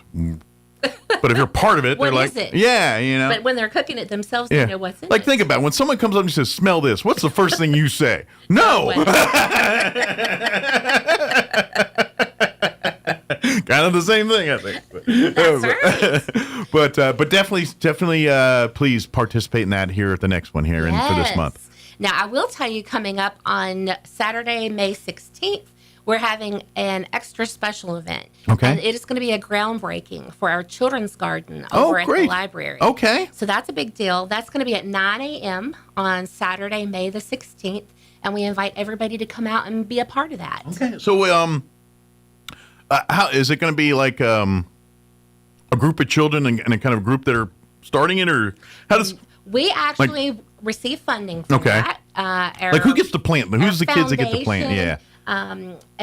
Has played a big part of that in our Friends of the Library. Okay. But the library has really done a great job. Cool. I have to give Enid a lot of credit. Yeah. She put a lot of time and effort into planning it. Sure. But the garden is going to be enclosed. Okay. You access it from inside the library, and it's going to have musical instruments. So it's like a greenhouse plants. kind of thing, but it's outdoors. It's just a play area outside to incorporate stories. Okay, very good. Yes. I didn't know if it was like an actual garden, like they could plant. Well, we're planning on having some things out there. Okay. So, yes. Cool deal. So that maybe it'd be like, kind of like, say, maybe your spice club. That's right. There's a patch of dirt. We're going to grow some, we're going to have an herb garden over here, or whatever that is. Or maybe the food club said we're going to, the cooking club, we're going to grow some tomatoes or some corn or whatever there. So the possible, I didn't know if we had a set thing or it's kind of like, well, we're kind of, it'll evolve as we have it going here and see what the community makes of it kind of thing. So very cool.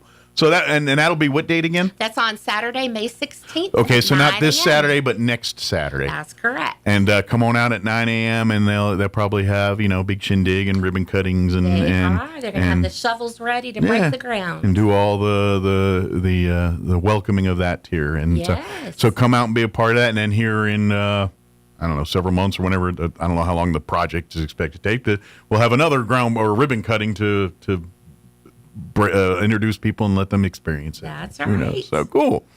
That's great. And of course, there's been a lot of, this is kind of the continuation. Of course, they've done some, remodeling at the library. They've invested a lot of money back into the library over the last couple of years here. So it's good to see. I've been at the library for about a year, Mm-hmm. and I know that they had done a lot of work before I came, but the library is a beautiful building. Yeah. If you haven't been in it recently, come and check it out. Yeah, they did a lot of work in the children's area. And it and the is beautiful part, the temperature's great and it don't leak. That's right. That's exactly right. As beautiful as it is, those two things are good too. And at the end of the day, that's what was making people mad. But now, I will tell you also, we do have other programs for adults.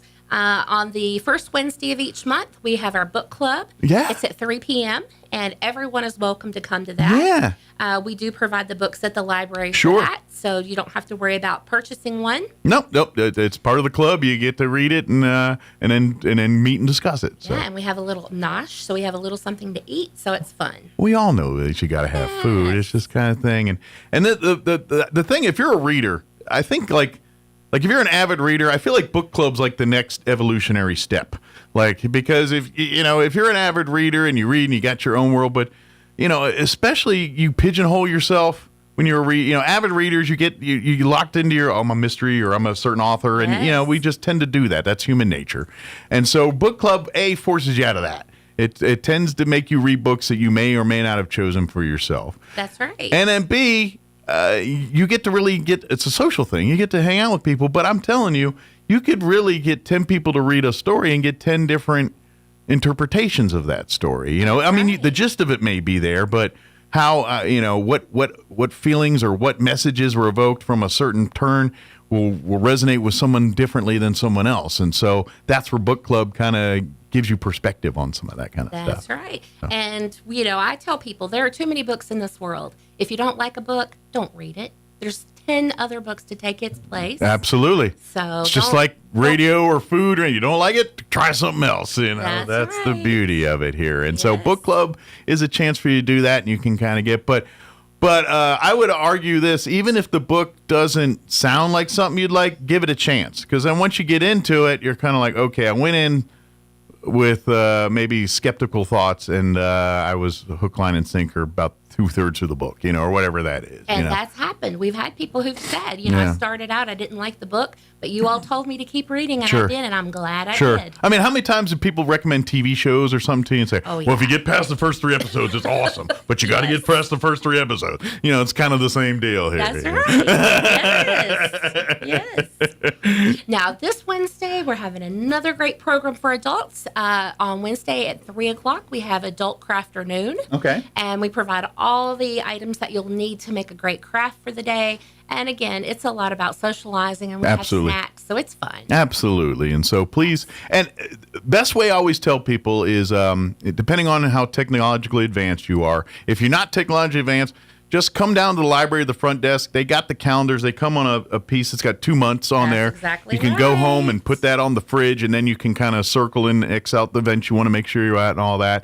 If you're more technologically savvy, you can go to the city's website, roswell-nm.gov. There's a tab for the library. It's got the same version of that digitally, and you can put it on your phone and do all your Outlook sync-ups and whatever you want to do on all that stuff. That's right. And if you're not technologically savvy, you can come to Senior Planet on Saturdays to Mr. Christopher, and he can teach you how to use all those devices. He can go from paper calendar to in my planner on my phone. Yeah, that's exactly right. Cool. So, and he helps everybody from beginners to people who just are trying to fine tune their laptops and phones. And absolutely. Well, and I be honest, this is where I see the real value. Well, like I'm in my 50s, so I kind of grew up in the early computers, and so I grew up in the age where nothing like kids today, but I grew up in a computer age. So you're comfortable. Yes, but that being said, it's gotten so to the point with the AI and the Chat GP and the meta this, and I'm like, I don't know what the heck any of that mess is. Yes. And so that's it's hit my threshold of knowledge at this point. I'm like,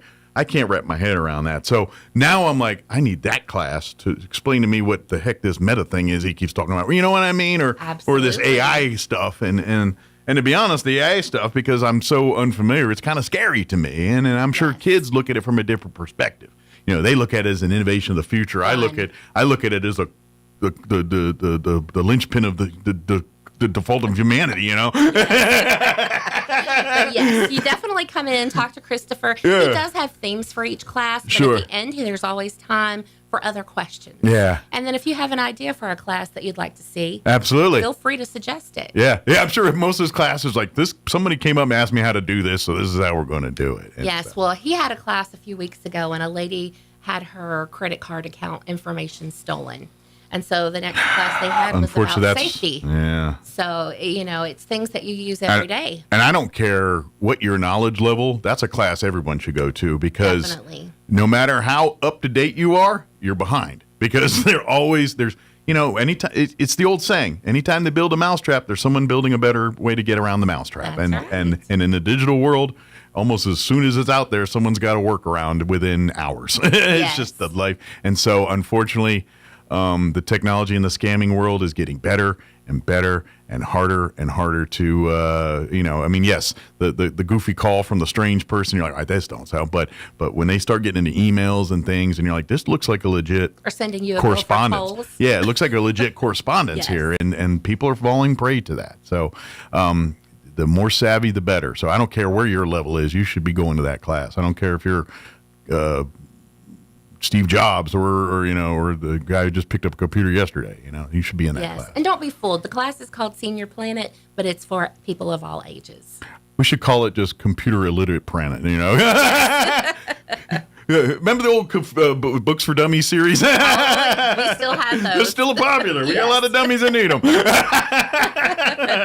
We should start that IT class for dummies. That's kind of. But yeah. So please, because I get it. I understand it's hard to keep up unless you're in that world and that's what you do. It's really and quite frankly, the people that they're hard to talk to. Yes. Like all my IT guys I know, they're lovely people, but you have a you have a conversation with them. It's really hard. Anyway, what else do we want to put on the radar here? I get sidetracked. Well, we do have on Fridays, we have gaming. Yeah, the first Friday of each month at 3 o'clock, 3:30, we have gaming for teens only. Okay. And then the rest Exclusive of the Fridays. club for the teens. Yes, the rest of the Fridays is open for all ages. So I would imagine the teen one probably skews more towards the Magic, those card type games, where the young playing computer games. Oh, this computer. Okay, and this is like playing like Wii. Oh, okay, and this is like PlayStation that. and Wii. Yes. Okay, I'm sorry, I'm doing all old school again. I'm thinking like imagine. No, they're out there gaming and doing the latest. Yeah, I get it. That's right. Cool. So you need teen time on that because quite frankly, when the adults or the young kids get in there, the teens have no patience because they don't have the skill. I mean, the little kids they might kick, but the adults if they get in there. If it ain't Mario Brothers, we don't know what we're doing. So. We're Tetris. Yes. Now, we also have on Sundays from 3 to 5, we do have a yarn exchange. Okay. So if you have yarn that you're not using or if you're looking for a particular color, what a great idea. Visit us and you can exchange it or take or give what you'd like. What a great idea because my mother, who I've mentioned, was a crocheter and she was a big time into crocheting. And when she passed, she was also a hoarder. not the bad TVs with the dead cats under not that bad, but she had a stash. She was a crafter, and put it this way, I think we helped 2 or 3 different charity places with crafting items because she had so much to donate. For this sounds delightful because I know she had because you only use a half a thing of yarn and you're like, well, I got another bride. There's never another bride. But I'm not getting rid of it. Right. But this is weird purple that only you know what I mean? So now you can do the exchange program. Anybody got a super taupe, whatever it is? And I love that. It's a great idea. Yes. And along with that, we do have a makerspace in the library. Okay. And if you are a quilter, we have a sewing machine. We have a serger. We have a big table where you can lay your materials all those out. things that you can't afford to have at your house because they're crazy expensive. Yes. You just have to come in and get certified to use that machinery. Sure. You can come in anytime and use it for free. Or learn how to do it. If you never use one, they'll teach you and then get certified and they'll turn you loose. So. We have a couple of 3D printers. So if you've ever wanted to learn how to use those, Miss Megan can show you how to use those as well. Make more than a whistle? Oh, definitely, yes. Yes, we've had people come in and make replacement parts for things that have broken. You can find a plan for it. Yeah, print them out. That's cool. You can replicate things, and I imagine that does bring to life some things that probably would have gone the way of the dodo because the parts ran out. Either that or in the trash. Exactly. Yeah, yes. Gone to is it destroyed or disappears? So, yes. So that's pretty cool. Yeah. So we have plenty of things to keep you busy. We hope to see you out at the library. Remember, everything is free. If you don't have a library card, come and sign up for one. You get one. Yes, absolutely. It opens up a whole world to you. We do have ebooks, audiobooks online. If you are into comic or mangas, we have a database where you can get all kinds of free things online.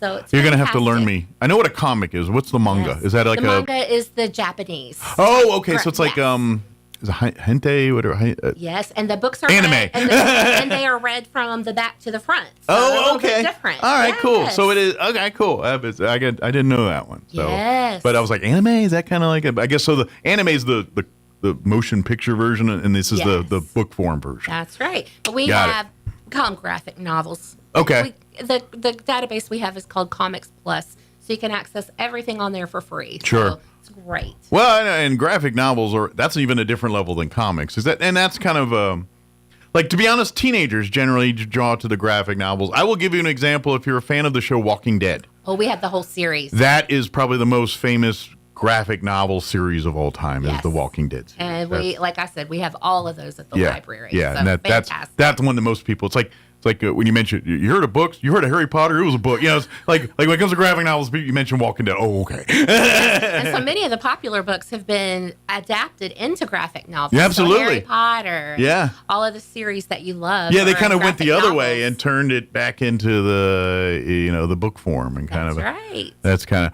By the way, and just pull back the curtain, the Walking Dead TV series is actually quite a bit different than the graphic novel. There are actually main characters on the TV show that aren't even in the graphic novel. Like the Daryl Dixon character that's very popular on the show, he's not even in the book or in the graphic novels. He's not a real character in those. So, but anyway, sorry, didn't ruin people's day. Just a gee whiz thing.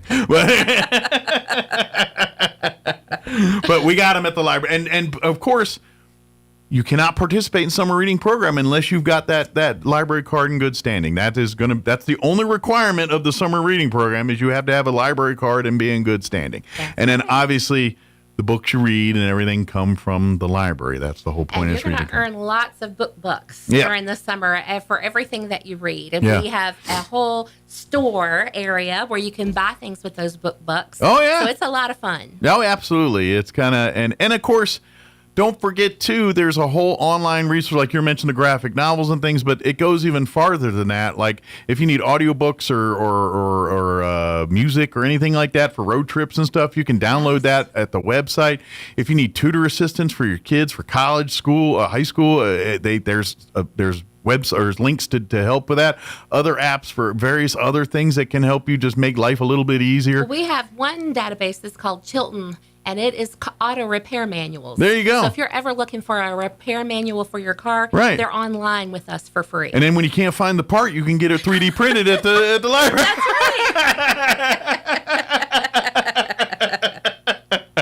But that's that literally all of that's available to you without costing you a dime, as long as you go down and pick up that library It's card. as easy as that. Absolutely. And so please do that. Sign up for the summer reading program here when it starts on June 1st. You can sign up anytime during the time, but to have the time to get all the reading done and to get all the full experience out of it, you should sign up as close to June 1st as possible. That way you can get time, because it will, by the end of July, it's all done. You know, when July 31st hits, I think that's it. Everything's all she wrote for summer reading program. It is, so it goes by fast. Yeah, and don't forget, adults can participate too, and I highly recommend you do, to encourage your kids. Use it as a thing to do as a family, and you kind of use each other to lean on to make sure you do your reading and things, and whether it's a together reading thing or or just an experience where we all go to the library and say everyone's picking a book and we ain't leaving without a book to read for our whatever you do. And then also during the summer, we have one day each week where we show a movie. So that can be another big family activity. And we provide popcorn. So yeah, usually it's the Fridays, right? The Friday afternoon movies, and you come, and they're always family-friendly movies. And so, like today, there'll be one at, is it 3 o'clock? Well, not today. We're going to start that for summer reading. Oh, in June. okay. So, but yes, we've got a whole calendar, and you can find out what the movies are on that calendar. Perfect. So we're all set. Oh, yeah. And they're good ones too. It's the ones that yes. they got to pay all the rights and everything, the expense. And I'm telling you, Disney don't mess around with that kind of stuff. You see a Disney, anytime the Railway off Broadway or any of the community theaters do any of that stuff, and they do something Disney, that's a lot of money. Yes. It is so. But if you have any questions, again, don't hesitate, call or come by the library. I also don't forget to like and follow if you use Facebook or Instagram. Follow the Roswell Public Library on either or both of those platforms, and that way you can stay up to date on these events. And so if you don't have the calendar in front of you, but they're like, oh, don't forget this weekend's going to be this thing, or this is our Spice Club weekend, or whatever that is, you'll get notified on the Facebook there too. And plus, like, you get to see pictures and things like the times, like if they have like a Lego night or something, all the kids make their things, and you get to see all the cool stuff and all that stuff. So it's a nice palate cleanser. It is. We just had a big event this past week for May the 4th, and it was the big Star Wars event, May the 4th. Of course. So we gave away lightsaber pencils and Star Wars stickers for anybody that came in with a T-shirt or checked out a Star Wars item. Now, now the younger kids are all Grogu'd up because they're about to put the Mandalorian movie out. So I think most of the young kids are all about the Grogu and all that. That's kind of the latest in the Star Wars. But Star Wars lore. is as popular as ever. It is. Yeah. It is. I mean, but then you get the generations fighting about who's the better one and all that. So. It starts that debate. But either way, please, the Roswell Public Library has got a lot. And don't forget, if you're homeschooling or doing any of that stuff, excuse me, please, there's STEM packets. There's lots of teaching tools that the library that you can check out and use to help with your curriculum with your kids at home, or supplemental. If their kids are in school and you want to do some extra stuff with them, there's stuff you can check out, little packets, STEM kits, things that you can work with your kids at home. And it's got like all the material right there in the thing. It's really like a little make and take project that's right there. They got all that stuff to help. And Miss Megan on 2 Saturdays each month has STEM activities. And so the one that we have coming up is about worms. Okay. So if you're into worms or want to learn about worms and composting, that's the day to come. That's right. You get to take a worm. I'm just kidding. Everybody gets a worm. Just kidding. But there's a lot of valuable resources, and all that's just available to you with the library card. So please check it out. And go to the city's website, roswell-nm.gov, and click on the tab there. You can see the website for the library and all the resources and any questions you might have. And then come on down. That's the other, it's a crime. You can technically do a lot of stuff at the library, never set foot in the library, but go in there. See the renovation, see the cool air, feel the cool air or the warm air, depending on the day. See that it's not leaking, and see the cool. Read a magazine, exactly. Read a newspaper. Come and join the magazine. Relax. Yeah, come see. We have an aquarium up on our front counter, and a lot of people like to go over and watch the fish and snails in there. That's cathartic. I can see that. It is. Yeah. It's very soothing. I could spend hours doing that kind of stuff too. It's kind of I like that. Or if it's nice out, to go walk outside and sit on the learning tree and read a book or something like that. Right. Anyway, the library's got lots of resources for your families, all of it free of charge. If you're not tapping into it as a family with kids, you're missing out, because there's so many things that your family get to partake and enjoy. All of it free of charge, all of it great enrichment and entertaining experiences for your kids. They'll love it. If you're one of those people, there's nothing to do for my kids in town, horse hockey. There's a whole bunch of stuff going on. I said old school horse hockey. Yes. A bunch of Colonel Potter fans are mad. He said horse hockey. Christy, is there anything we missed? Any information, anything we want to cover that we got sidebarred on? We have covered it, but I just hope to see everybody out this Saturday. Come on out. Come get your edible bouquets and eat and snack and make a craft with 4-H. Absolutely, yeah. They and if you want to learn more about the 4, this is what they do. They're because they offer stuff from like really first school level all the way up to 18 years of age, and it's not all about showing animals either. So this is where you come to the library and learn some of the other sides of 4-H that have nothing to do with petting or cleaning up after a cow or a pig or something. Good deal. Well, thank you, Christy. We'll see you here next time. Welcome. Thank you so much. And stay cool. It's supposed to get hot this weekend. So read a book. Yeah, that AC is going to get put to the test this weekend. Yeah. So good.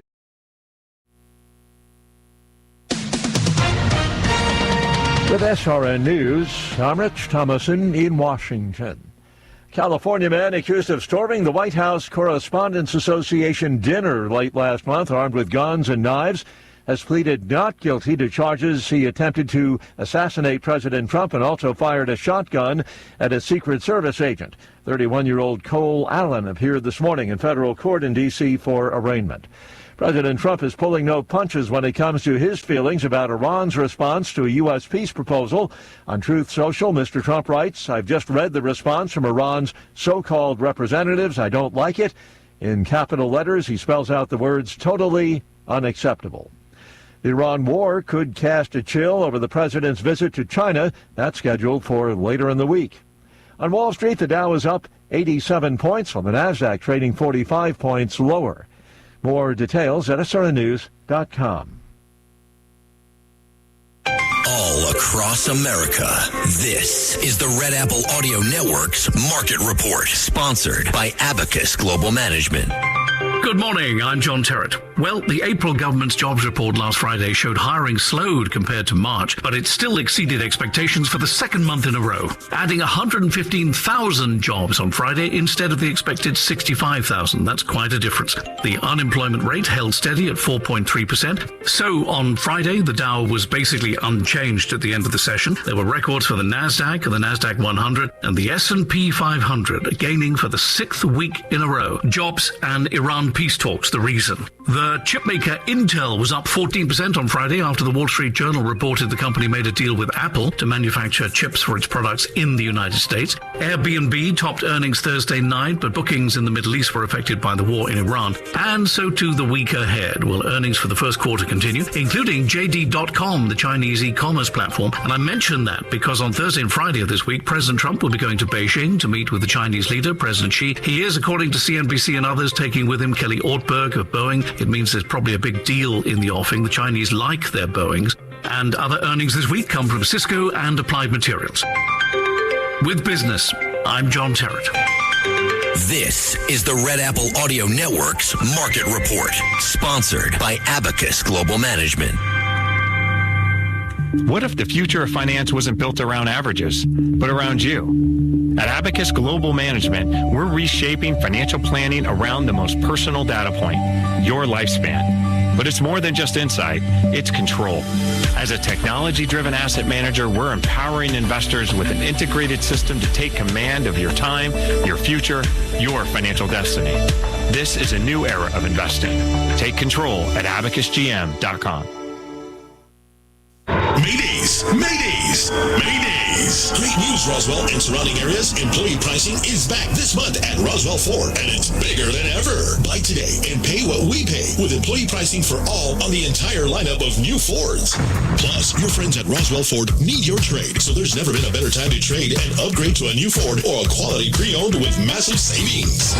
Stuck in your loan or lease? Roswell Ford wants to get you released, even if you owe thousands more than your trade is worth, regardless of make or miles. So you can drive home a new Ford with employee pricing for all.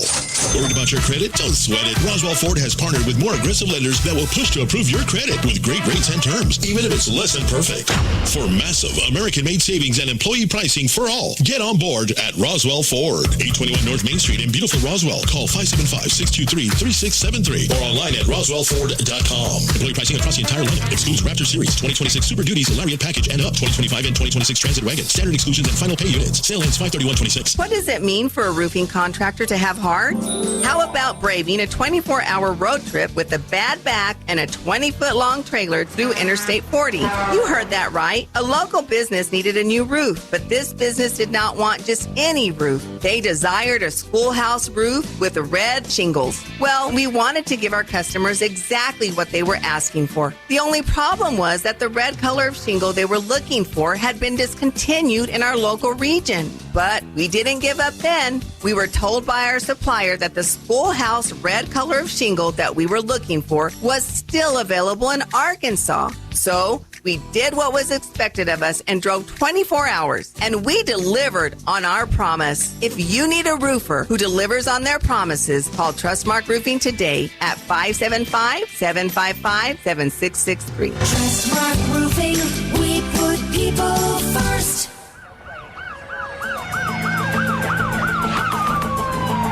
When you or a loved one need medical transport, Trans-Aero answers the call. Trans-Aero Medevac operates 3 rotorcraft bases and 1 fixed-wing base in southeastern New Mexico, allowing them to respond quickly to emergencies across diverse terrains.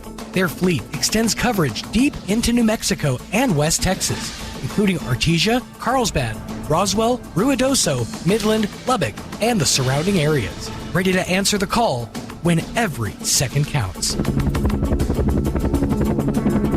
Trans-Aero Medevac, proudly serving southeastern New Mexico and West Texas.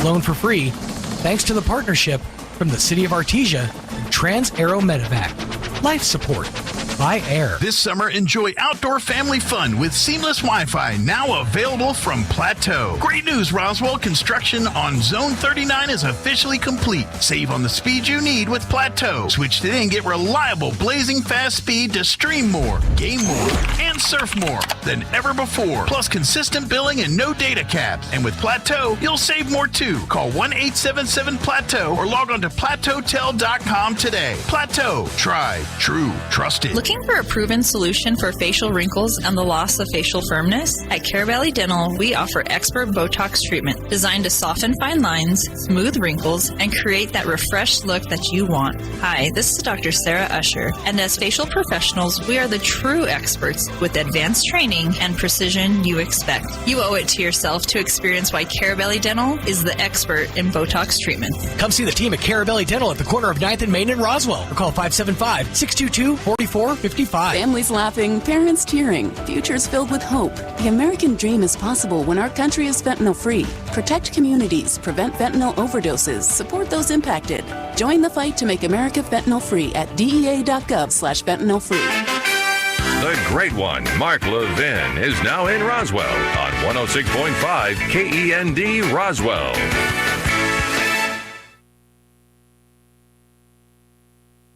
Breaking news this hour from Town Hall. I'm Rich Thomason. A California man accused of storming the White House Correspondents Association dinner last month armed with guns and knives has pleaded not guilty to charges of attempting to assassinate President Trump and firing a shotgun at a Secret Service officer. 31-year-old Cole Allen arraigned this morning in D.C. federal court. The president pulls no punches when it comes to his feelings about Iran's response to a U.S. peace proposal. President Trump has rejected Iran's response to end the war. In a social media post, Trump calls it totally unacceptable. Iran state media says Tehran rejected the proposal as amounting to surrender. Instead, Iran is insisting on war reparations by the U.S. Speaking on ABC's This Week with George Stephanopoulos, the U.S. ambassador to the United Nations, Mike Walls, says President Trump is giving diplomacy every chance possible. We don't expect a regime that's been obsessed with a nuclear weapon to just give it up freely. I'm Mike Hempel. U.S. Africa Command has recovered the body of one of the two American soldiers who went missing in Morocco a week ago. The Army has identified that missing soldier as First Lieutenant Kenrick Lamont Key, Jr. A Moroccan military search team found the 27-year-old American Air Defense Artillery officer. Lieutenant Key became one of two soldiers who fell off a cliff during a recreational hike. The Army reported both service members missing on May 2nd after taking part in African Lion, an annual multinational military exercise. Correspondent Andrew Stewart. A French woman and two Americans who tested positive or show symptoms of hantavirus. They're among passengers evacuated from a cruise ship in the Canary Island, sent back to their home countries, where they are now in quarantine. The Dow is up 40 points, NASDAQ ahead 28. More on these stories at townhall.com. Hey, I'm Kirk Cameron. Is health insurance eating up your budget for 2026? If you're looking for ways to better steward your finances, consider this. Christian Healthcare Ministries. It's a health insurance alternative at half the cost. Join CHM today by visiting chministries.org/wellness. While insurance companies tell you when to join, what to pay, and where to go, CHM is different. As a ministry, CHM allows you to share the burden of medical bills with other Christians. You can enroll, switch programs, or leave at any time. Christian Healthcare Ministries. It's a world of difference. CHM has 4 flexible programs. You can pick any certified doctor, surgeon, or hospital that you want for eligible care. So make the switch. Take your paycheck back from health insurance this year. Join CHM today by visiting chministries.org/wellness. That's chministries.org/wellness.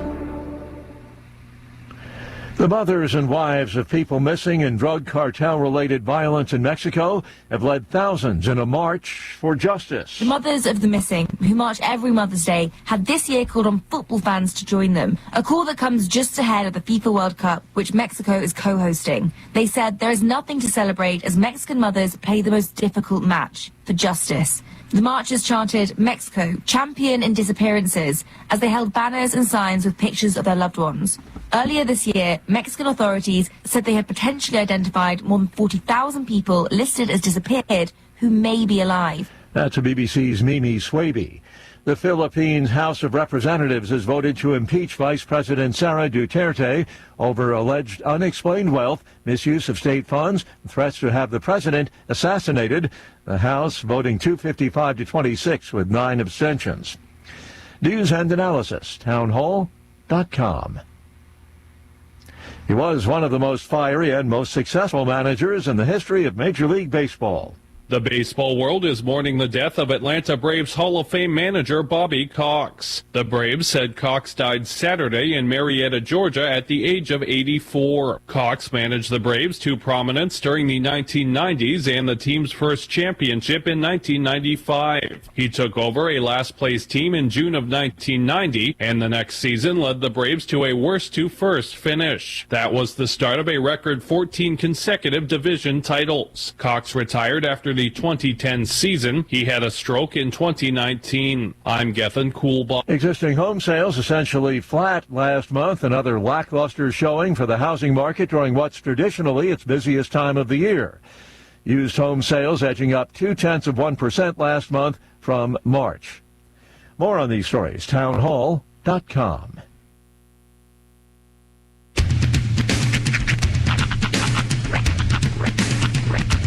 What in the wide, wide world of sports is going on here? I promise you, whatever scum did this, not one man on this force will rest for 1 minute until he's behind bars. Now let's grab a bite to eat. Yeah, come on. I feel the hot wind on my shoulder and the touch of a world that is older. I hit the switch and check the number. I leave it on and then I slumber. I hear the rhythm ringing through it. Flamenco guitar and cumbia music. I hear the talking of the DJ. The demolition, what does he say? I'm on a Mexican radio. I'm on a Mexican radio. Broadcasting live from high atop the J.P. White Building in downtown Roswell, New Mexico. It's Mornings with Mike Winters on 106.5 Roswell's Talk FM. Is that what I sound like when I talk? Now, here's your host, Mike Winters.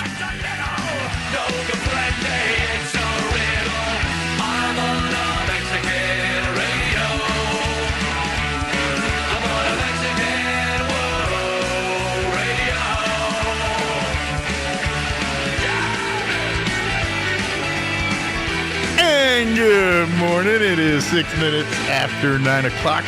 Welcome to hour number 3. Tracy Niernos. Mornings with Mike Winters right here on 106.5 Roswell's Talk FM. Happy Monday. Yes. Ain't fun to say it. I know. And I know it's a real oxymoron. There's no fun feeling in it, but it is what it is. Yeah. But to have a Friday, we must get through today. That's right. I have an interesting question for you. This is maybe something you've never been asked, and if you have, you've got some cool friends. Okay. If you had the opportunity to own an iconic chair from any genre, like movie, TV show, what chair would you want to own? Okay. I know it's an interesting, like I've never been asked. Like right, Dr. Dr. Spock, like Spock's chair on the Enterprise. You know, or like Vader's throne, the Game of Thrones throne. Okay. I get you. What do you think? Mine's a little weird. Right. Right where I'm leaning. Okay. I haven't put a lot of thought, but because I've this is kind of an on-the-spot question. You don't really give it a chance. There's only one chair in my life that I've gone to a museum to see.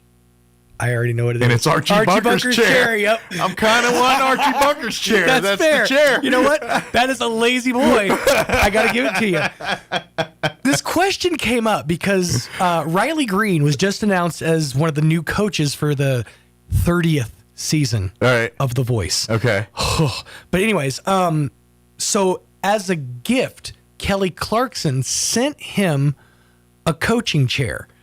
I'm not sure, but I'm wondering if it's one of the ones that turns around. Well, let's say it's got to be the one that turns around and spins and all that, right? That would that's be the only way chair. it'd be cool. That would, like, of all of the iconic, that would be the chair. And I don't really know why I would want, just because I think it would be fun if somebody would like knock on my door, like, come in, and turn my chair around, and then. I'm glad you've joined us today. You know. Well, now that you say that would be cool. Mm-hmm. In a secondary room, whatever that chair bubble thing that Darth Vader pulls his head off in to get serviced, I wouldn't mind that. That's a good chair too. Now I'm gonna go obscure with you. Okay. When I was a kid, there was a programming block on Nickelodeon called SNICK. It was Saturday Night Nick. Right. Okay. There was a show on SNICK called Roundhouse. It was a Canadian sketch comedy show with teens. One of the characters, I can't imagine who, his whole thing was he was the dad, and he would roll in on a remote controlled or joystick controlled recliner. Nice. Like wheels, and that's this whole thing. He just drove the recliner around. That would be a top contender too. I think a recliner with a joystick on it. Yeah.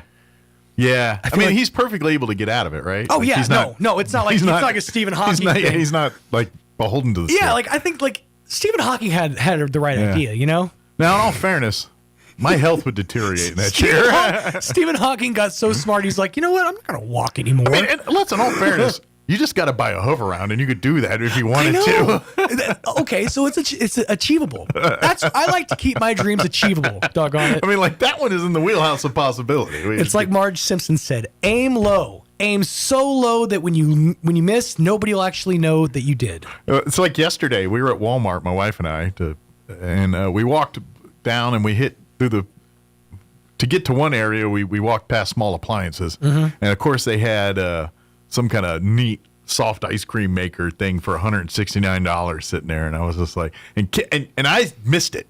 Literally, my wife said, "Hey, don't look, never mind." And I looked. I said, "Oh, that's affordable, sweetie, $169. That'd be, I'm just saying. Do you want to make a happy husband? Make room on the counter for that. This is why I love the Ninja Company, because they go to all the trouble to come up with these great ideas, and then other companies can take those great ideas and make much cheaper versions of those things. Yeah. Like the glass air fryer. Have you seen the new one, like the Ninja? Yeah. It's just you put the thing on top and it's like portable. Yeah. There's like 4 different companies that make those now. Yeah. So Ninja, you're out there innovating. That's right. Well, I'll take it. Well, I'm just saying that she's pointed out. That means I got it in her cabeza now. You know what? You're not wrong. She knows that you that's your area. I'm going to die a happy man, I think. I think maybe the dream might come true. Well, and people are like, why don't you just buy it yourself? I know, but I got to get my wife on board, otherwise it won't happen. Right. Like, I'll put it up there, and then the fight starts. It'll start moving. It'll start going in other places. Counter space in a couple's kitchen is a lot like shelf space in a grocery store. Like, there's a lot of different entities fighting for that space. Like, I'm not trying to start a fight, but don't tell my wife because she's not listening right now. Right. There's literally this rack with 3 wine bottles sitting up there in the corner. We ain't drank them wine in years. That wine has been sitting there still sealed in the thing. Michael, that's not the point. But I'm just saying, a nice ice cream maker, pa-chow, right there. Think of all we could open the wine and make wine ice cream. So much more room for activities, right Cabernet here. Sauvignon Blanc. Just smoothie. Saying. Just saying. So now so there's different versions of this though. Is it one of those that you have to cool the component first? Pull back the curtain. I didn't get a good look. Okay. At it. I saw it, and it had the thing with the and I was like, because I'll tell you what I kind of want is, I like the idea of the thing mixing, the soft serve. Yeah. But I kind of want the one where you go buy the ice cream from the store, like the like Ben and Jerry's or whatever, and then it'll turn that into soft serve. Oh, they have 2 of those. I think that's what the Creamy does. Oh, okay. Is you can do their soft serve, so like put in the mix and all that. Well, you know what I would do? I already know my go-to for that. Is I'm going to go to Farmer's. Okay. And I'm going to get that fudge 1 pound ripple. bucket the something farms or whatever. I don't even remember the name brand. I just know when I see it. Mm-hmm. And I grab that bad boy and throw that in there. The fact that you did this, that denotes exactly what ice cream you're talking about. I picked the bucket up by the handle. Yeah. Amen. I'm telling you, dude, that one with the vanilla with the fudge ribbon. Hey, no disrespect to you Bluebells out there, but when it comes to making that's because that's literally soft serve. It hits all the flavors. The only when you do this to it. Ice cream that I've ever had that was close to replicating that fudge ribbon ice cream is Bluebell. Yeah, they do have a fudge ribbon that just nails it. Yeah, I think it's a 2-step. I'm not sure, but okay, I'm y'all gonna get some inside baseball. Oh snap! I don't think the Bluebell police will get mad at me if I do this, but here in about a week or so, I got to put a new ad in for Bluebell. And I got to pay more attention. It's either blueberry fudge or fudge blueberry, raspberry fudge or fudge raspberry. Was it raspberry or blackberry? Or is it blackberry? I think it is blackberry. I think it's blackberry. Yeah, Blackberry is kind of all the rage right now. I think it is blackberry now that you say it. I just don't know how fudge is going to go with blackberry. But if I'm going to do that, that's how I'm going to do it. You know what? That is your door in. Is I know. I might have to get me a little nug and scoop like of chocolate. You say no? We said blackberry. No, you said chocolate. That's all I need. Yeah, it's a fruit. Or venture like a little off trail here. Fudge doesn't necessarily denote chocolate. Like if you've ever gone to a fudge store, sure, you can get vanilla fudge. I wonder if it's like actual like blackberry like fudge. I don't know. I'd be curious. I got to listen more to the commercial. I haven't put it in yet because it's not going to come out for another week or two. All right, Bluebell. You need to quit playing with my emotions like this. Sorry, you got inside baseball there. Watch, I'm going to get a cease and desist from Bluebell or something. I'm going to get Bluebell police blowing me up. The cow's just going to show up right here. That's right. And they're going to sing to you, but it's going to be all about cease and desist. We'd like you to stop talking now. What you in jail for? Unleashing the new Bluebell flavor early. That's where they get you. Put this guy in solitaire. I know too much. Ice cream scooped my way out. You ain't seeing daylight. All right. Let me give you the rundown for this hour of the show. We get up to date with the weather and all that here in just a bit. Carrie Moore with the, speaking of all that ice cream, Carrie Moore with the Chaves County Health Council going to join us here in just a few as well to give us an update on that. If I have time, I'm going to try to work in my interview I had with Friday with Teresa Ledger Fernandez as well. If not, we'll play it tomorrow, but we'll play that by ear. Speaking of playing it by ear, time to hear your weather. Weather this hour brought to you by Southwest Bearing under new ownership. Custom solutions for your heavy equipment. Hydraulic hoses, hose repair, bearings, seals, sprockets, belts, tools, fluids, and fittings. I'm meteorologist Steve Hamilton with your Pecos Valley weather. High pressure will be covering our area for the next few days. Temperatures will stay pretty comfortable today, but we've got a big warm-up on the way for Tuesday and Wednesday. Sunshine for now, maybe a few clouds and low 80s. Overnight will be clear, mid-50s, and then we're in the upper 90s for the afternoon high on Tuesday. Sunny and not too windy. We're looking at upper 90s again on Wednesday. We'll stay sunny. That's your latest forecast. I'm meteorologist Steve Hamilton. Thank you, Steve. Currently 59 degrees here in Roswell. Humidity's at 69% with winds calm at the moment.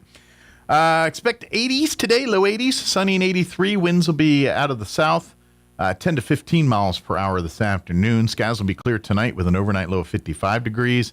South winds 10 to 15 miles per hour.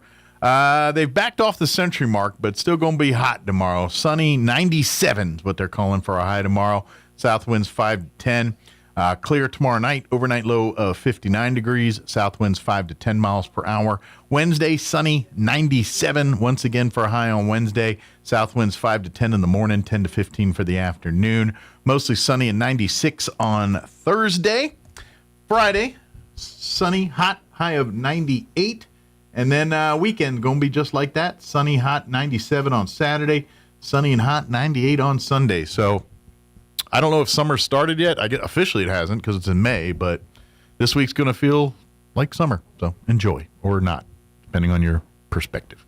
All right, it is 17 minutes after 9 o'clock. We're going to take a 1, 2, 3 minute break here, and then Carrie Moore with the Chaves County Health Council will join us here on the other side. Don't go away. You're listening to Mornings with Mike Winters. I'm Doug Turner, Republican for governor. Here in New Mexico, our oil and gas industry isn't just part of our economy, it's the backbone. It funds our schools, powers our communities, and provides thousands of good-paying jobs. But instead of supporting it, progressives like Deb Haaland want to shut it down.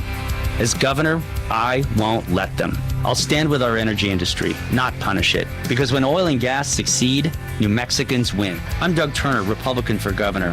Everywhere I go in New Mexico, I see it.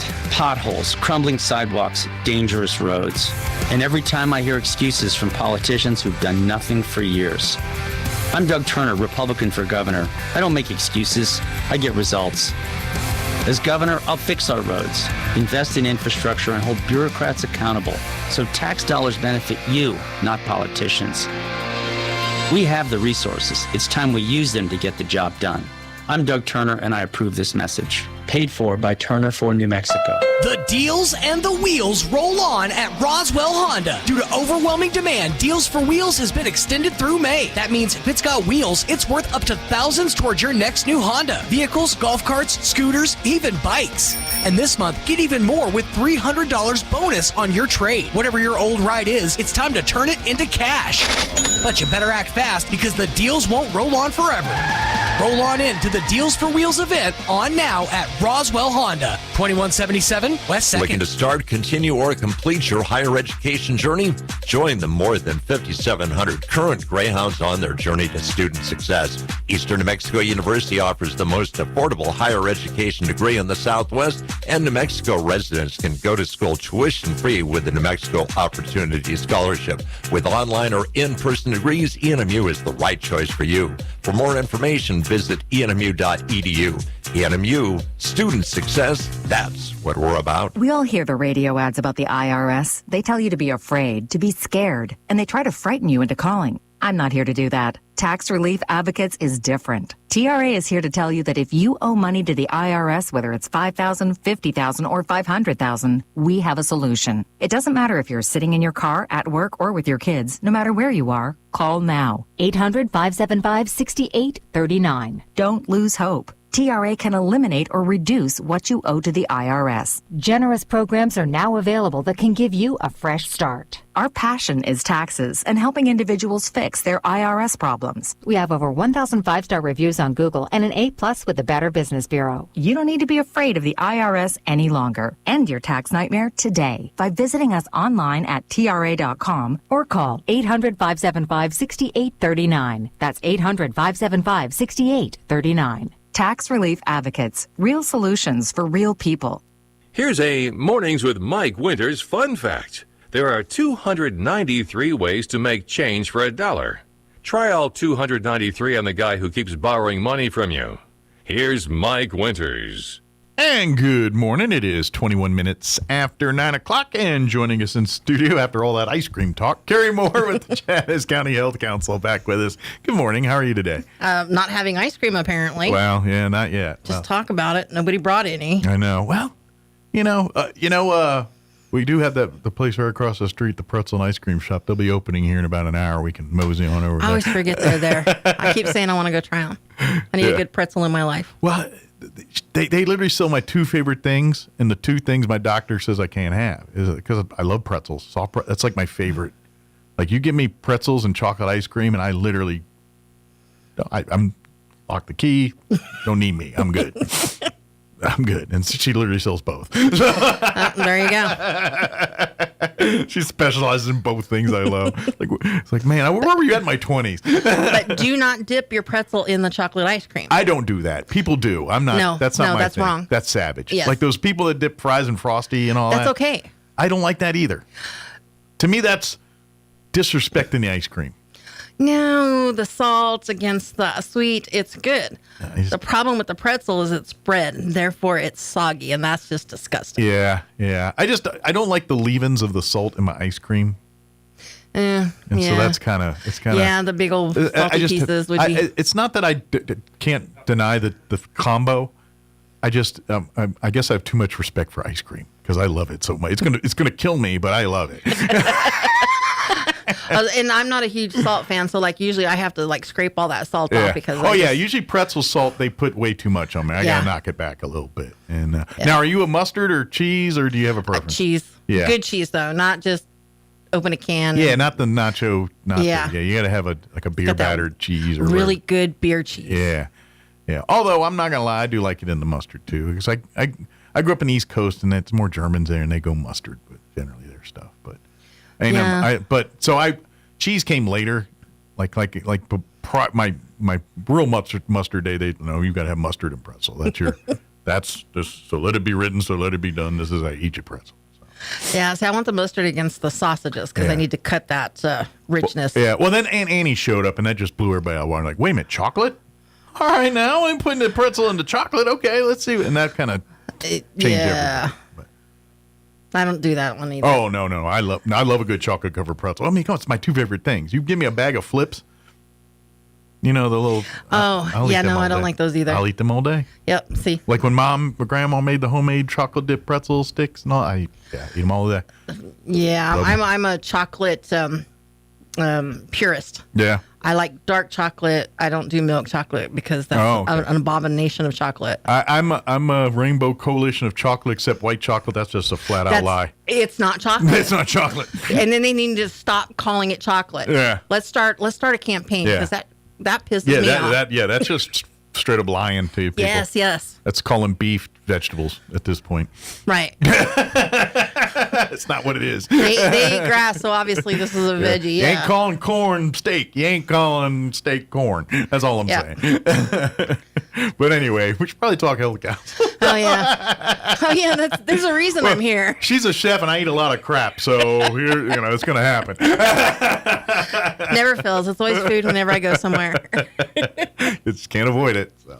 I know. But of course, for folks that don't know, the Chaves County Health Council, they're the folks here. They are the kind of the keepers of the 211 hotline that you can call if you have any questions regarding if you need not emergency issues, obviously, but if you're new to town looking for doctors, or if you're looking for connections to resources, healthcare, or outside of healthcare for just general needs resources. If you're homeless, or if you're experiencing a food issue or something and looking for resources, 211 is also that place you can go to find information on that kind of thing. Yeah, and basically, I mean, that's what the Health Council does, right? Yep. Is that we are a connection of the resources. We coordinate efforts within the county to make sure that we have the services available. Yeah. As much as we can for what we need. Absolutely. And 211 is just an easy phone number to remember to access that information. Absolutely. But it is not an emergency hotline. You can't call it at 2 a.m. Yeah, I don't answer that phone 24/7. I started putting my phone on mute now. Yeah, but exactly. You need to shut her down. Yeah, I started. 2 a.m. you'll get a but like say for instance maybe you're new to town and maybe you have family member with special needs and looking for specialized services for them. 211 is a resource to help you find those kind of things. Stuff like that. And I mean, the reality is there's a lot of things that we're missing, but we do our darndest to try to find them. Sure. And then so what we're seeing right now is like a lot of organizations like out of UNM or Albuquerque, they're venturing out into the rural areas. Yeah, because apparently that's the kind of like the new state mandate is we got to start focusing on rural health care. Sure. Well, I know like UNM, for instance, has that doctor program where they get kind of tuition assistance, but part of that is they literally got to come to places like Roswell for a month and do right. doctor Well, things. And a lot of them they do the telehealth on that, too, so they don't necessarily come in person, but they'll do telehealth. But they'll have programs. And so now they're starting to reach out. And so like they're hey, can we meet with the health council? Okay. Let me tell you about my program. I just had a group come in from UNM last week on autism. Oh, cool. And the stuff that's available. And they're looking to eventually kind of branch out into the area. So they're kind of trying to get specialized services to places like Roswell and Artesia and, rural places. Yeah. So some of this stuff is new. We don't necessarily have it all available fully yet in the 211 system.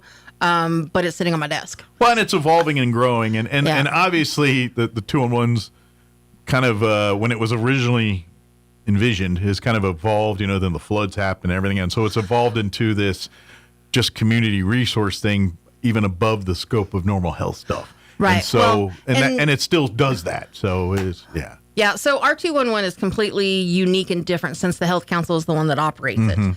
Other 211s are out of United Way. And so their whole focus is basic needs. Makes sense. Okay. So they'll have more resources to help people who need assistance with rent delays and that kind of stuff, because United Way is actually a funding mechanism, right? Places like Salvation Army and things get funding from United Way. So yeah. And so we don't necessarily have those same funding mechanisms. So like right now, our biggest cry out there is for rental assistance. Gotcha. Because people are getting evicted left and right because they can't pay their rents because, the housing market is horrible here. Yeah. Well, there's a whole lot of factors there, but we can get to that another day. That's a whole week's worth of carry on there. Yeah, a lot of debating there. So, we try to find that, but, we have a hard time finding those resources, help with utilities, that kind of stuff. Absolutely. But yeah, we can do all kinds of things. And there really are programs out there exist, and a lot of people just don't know where to turn. And so you can kind of there are there if you know where to turn the rocks and look for it. Somewhat. Yeah. I mean, the whole New Mexico anti-donation business kind of restricts a lot of things that happens. And that's because we're still Dill enrolled. So yeah, this gets into a whole big old political thing. Home rule versus Dill enrolled. What we can do, what we can't do. Makes sense. And as long as we're as big of a city as that we are under Dill enroll, we're restricted by a lot of things that you can see happening in places like Carlsbad or Hobbs or even Clovis. Alamogordo is home ruled. Because they're home ruled, they can make their own rules, and so it bypasses that whole anti-donation thing that the state has in place. So yeah, we have a lot of restrictions. Just G was curious. I know it's probably not the pay grade for here. So is the answer to go home ruled for us? Yeah, we need to be home ruled. Gotcha. Okay, yeah. That's that's another discussion for another day. But I mean, is that in the big picture? Does that fix a lot of things when we're talking here? So, yes. If it's done correctly. Gotcha. So, I mean, the whole thing with home rule, though, is, it's the local community making the rules that govern us. Got it. I mean, everybody's saying, well, we already do that, right? We have ordinances. Yeah, but the state really mandates on what you can and cannot do. Right. We have to follow the state rules. Yeah. And if you're home ruled, then you can redesign those. Sure. But then you have to make sure that the people that are creating those are actually looking for the best interest of that's the double-edged sword is who you got picking the ingredients here, Right. But I mean, part of it is, the small communities don't have access to lawyers, and so that's why Dill enroll is there. But even there's still fail-safes in place to prevent somebody from just going wackadoo and saying, all right, you're wearing purple shirts on Tuesday, we're locking you up.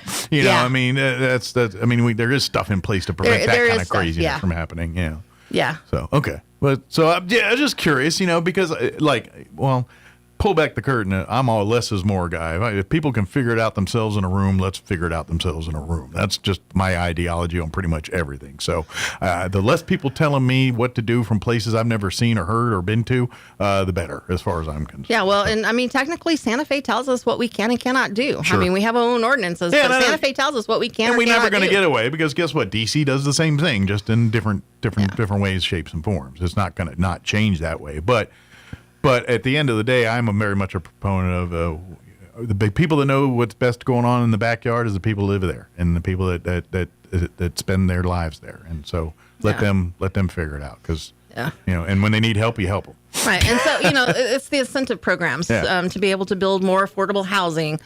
Different things like that. Sure. That's where home rule kind of can come in and alleviate a lot of the problems that the state has. Right. Well, you can cut around some of the red tape that sometimes not gets cut corners, but cut that corners, tape. cut the red tape. Yeah, exactly. Because I mean, look, I understand the reason why things, but it's like anything else. You look at gun laws and there's thousands of gun laws and things on the books already. Problem is, there's no money to actually back these things. So we create new laws on this that don't get financed either. There's 37 gun control laws out there. None of them are getting enforced. None of them are doing a thing. So what's the point in having it? Right. Let's just make another law so that way we can sit there. It's like, exactly. What is it? The ERPR, the emergency gun taking away law.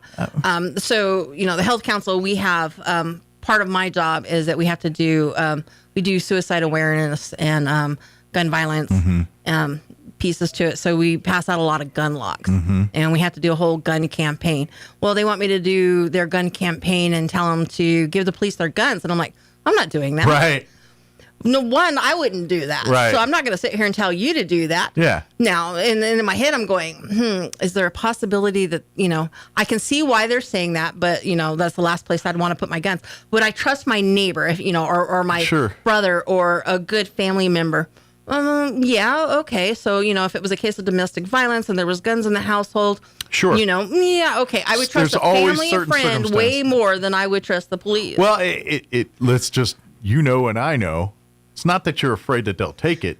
Are you going to get it back? And that's like, look, and especially with the mental health thing, and I'm not going to sit here and argue or anything, because ideally I understand what they're trying to do there, and that's a good thing. That is a good thing. But at what point who gets determined when you get it back? Who gets to do all that? And that's where I have a problem. Right. And so I would rather do it. Okay. Yeah, you're right. Let me trust my trusted relative or friend, and they know when I'm ready to give it back, or whoever it is, versus me having to now go through some kind of competency hearing and Lord knows whatever else it is to get that gun back. So. And today, today you may think I'm competent. Tomorrow you might not. Sure. And nothing has changed between today and tomorrow. It's just you don't like me today. Absolutely. I mean, and humans are humans. At the end of the day, even the most sane human has a moment, and so you can't predict life. It's kind of like that Tom Cruise movie where they had the people in the water that predicted crimes in the future.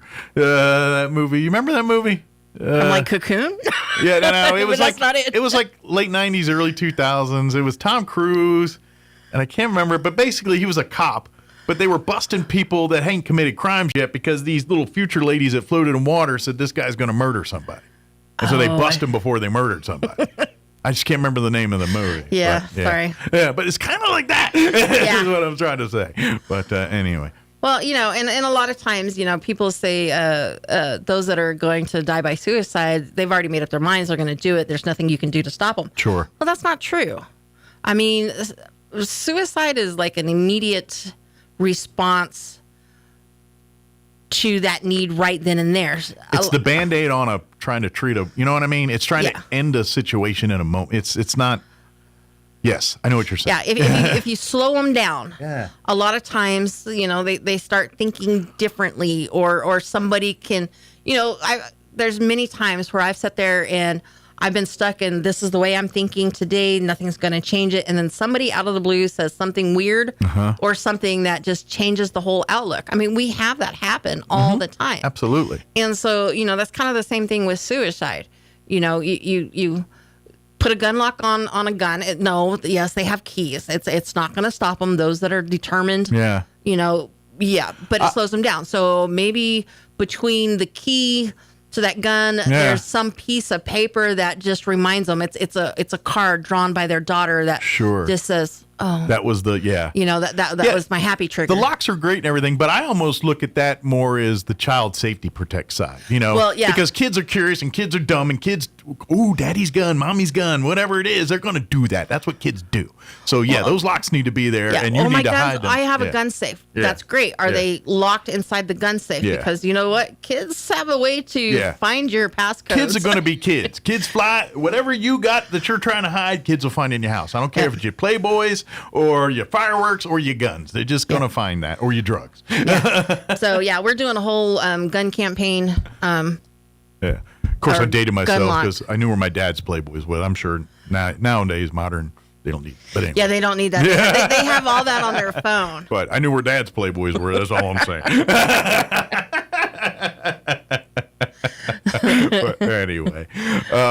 But yeah, really, that's kind of the stuff you guys are dealing with, and that kind of, I know we got a little off the rails, but kind of in the same vein. Yeah, I mean, but it's part of our scope because, like, this Saturday we're doing a QPR training. Okay. And what that is question, persuade, respond, and so that's teaching the community how to recognize if somebody is spiraling into a possible suicide. It's almost like I remember when I was a kid, like they were really pushing for CPR training because the more people that know it, the more chances someone. This is kind of the same kind of deal. It's that preventative meal. Yeah. Yeah.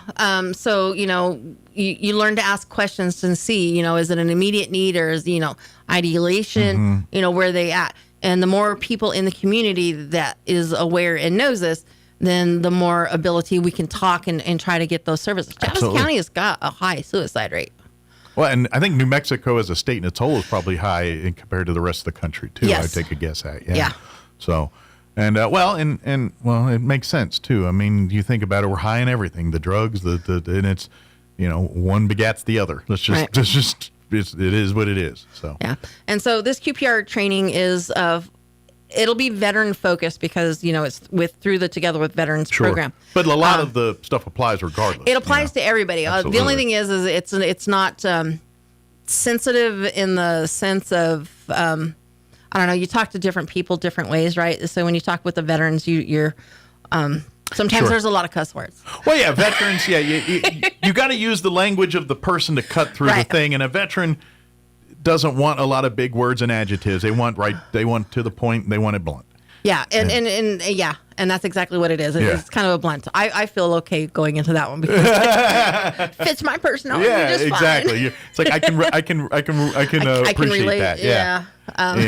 And then some people need a more guided hand down on things, and so you got to know the difference on how to reach people. Yeah. So we're going to get a couple more people trained in some different programming, and so that way we can do a softer side, I guess, is how and that's what people don't, because, and I'll tell you, from a veteran's point of view, they're not going to, but they're also not going to, their first instinct is not going to treat it that way either, and that's kind of also the point, because if your brain, you resonate with a butt kicking, you're all going. That's how you're going to administer help, because you think that's the best way. And to be honest, not everyone's wired like you, and they're not going to respond the way you did to that. Right. So. Yeah. Well, it's kind of like I put it on social media the other day. It's like everybody kind of thinks I'm kind of mean. That's not the word we use. I mean, it usually starts with a B, but because I use less words. Yeah. It's like I'm very direct and very okay. This is my question. I know what you're because you and I are the same id. There, we're smart Alex.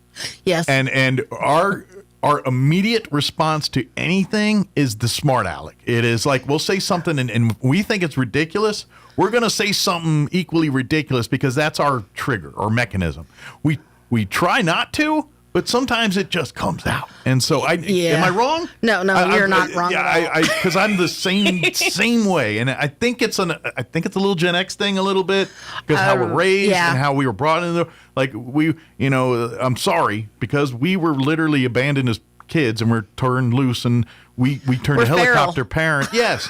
But our feral minds also come out from time to time, and that's all I'm saying. Well, once you've been raised feral, you don't come back from that. Yeah. I mean, Now, we raised our kids the complete opposite of us. We turned our kids into helicopter kids. We were helicopter parents over. Gen X was over the millennium. Okay, so I wasn't. Yeah. Well, I'm going to say by but overall, yes. the generation did helicopter. We brought that on the world. Although I'm not blaming Gen X for that. I'm blaming the younger baby boomers. They're the ones who did that. We did Gen Z. That's true. That might be us. That might be on us. Yeah. Or at least we're like the cool uncles they appreciate, or aunts and uncles. We're always the cool aunts and uncles. We're all the ones that they want to be us, even though don't really, because we all of us have a big hole we've dug ourselves in. So there's a reason we need behavioral health. Yeah. Hey, that 80s movie of us walking off while the explosion behind us was really cool at the time. It doesn't work so good 20 years later. Does just say. Right. But anyway. So, we're doing that on Saturday. Sure. This Wednesday is our health council Now, do you meeting. have to, if you haven't been before, can you pick it up now? Or do you have to start from the beginning kind of thing with the training and all that? If someone just hearing about it. QPR is just one day. Okay. So if you never been before, come to this one. Okay. Yeah. Okay. I didn't know if it was one day continuing training. 3 hours. Good deal. Like CPR, kind of. I think there was two. But if you need to hear it more than once, and sometimes people do need to hear it more than once, you can always come to other trainings. Sure. We do them quarterly, so we won't have another one. And I imagine there's source material that you can go back and reference to in the training, too. Yeah, you get the handouts and all that stuff that goes with it. Yeah, so you can go back, reinforce or read or learn whatever you missed. And they do, it's play discussions. No. That's not the word for it, but you know what I mean. Sure. Scenarios kind of thing. Yeah. And so that way it kind of helps to build and reinforce. Yeah. Give examples and things. Yeah. Unlike those bad TikTok remakes they always see about, like on airplanes. I get so sick of those. It's like, come on, this is clearly fake. Those, they tried the mock outrage and all that. There's a lot. It's like, first off, I've never been in a plane that roomy to begin with. Right? They literally have a meal in here. It's like I barely can get our knees in behind those seats. Come on, y'all been in a plane, but anyway.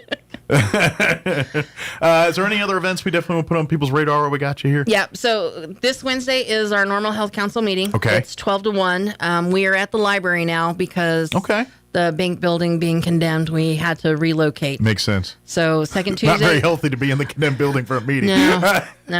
So the second Wednesdays we're over at the library in the Bonnarant room. Okay. This week, which they've done a remodel in there, so the air conditioning working well in there. Everything's nice in there now. Oh, is it bad still? I thought they got it all fixed. Apparently, it's controlled at Central. Oh, so it works. It's just you got Gestapo on the digits. I got you. Okay. Yeah, so they said it's either hot or it's either cold. Makes sense. So yeah, it is what it is. It's functioning right anyway. You just got to. You're not going to get stuck in the elevator. There you go. So that that's a good sign. There you go. That's a bonus. So this week's is we're going to get updates from all of our members. Okay. So the hospital and whoever is there. Kind of like a State of the Union kind of address around of healthcare things around town. Kind of like just an update, giving people. Where were you? What's going on? Kind of quick, fast, dirty updates. Well, I know both Eastern, Loveless, and they've all been pretty busy over the last month or so. Just various. Involved. Well, and there was $10 million put out for District 5, which is Lee, Eddy, and Chaves County for behavioral health funding. Oh, good. So that was last week's meeting. So that'll start being seen and coming down, and so we'll start. Do they already have places where it's earmarked from, or are they still waiting? No, to that's determine? what we were addressing last week. So then it goes to. So this goes back to kind of like the 100% Chaves County and some of the stuff they're doing to try to determine that money. This goes back to some of that. Yeah. Okay. This is just 10 million influx into the Tri-County region is kind of it's a blessing huge and not huge. Well, and this is the thing, we got a great opportunity. Let's not screw it up, and that's what I feel like. You know what I mean? That's how I feel like we're at right now. We got this thing of money.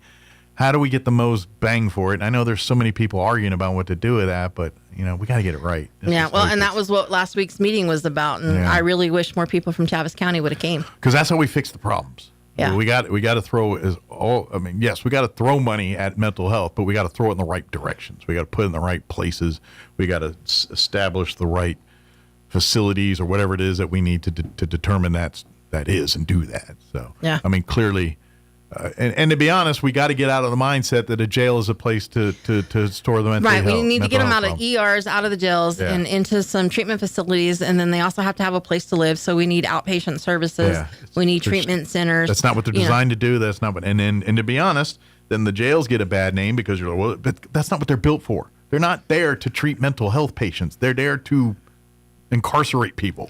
Yeah, and the one thing that we know is that a lot of people across the state bring people here to get treatment at Sunrise, which is a 3-day facility. Right. What are you going to do in 3 days? And honestly. Well, yeah, but then once they're done, there's no services to take them home. Exactly. So they leave them here in the community.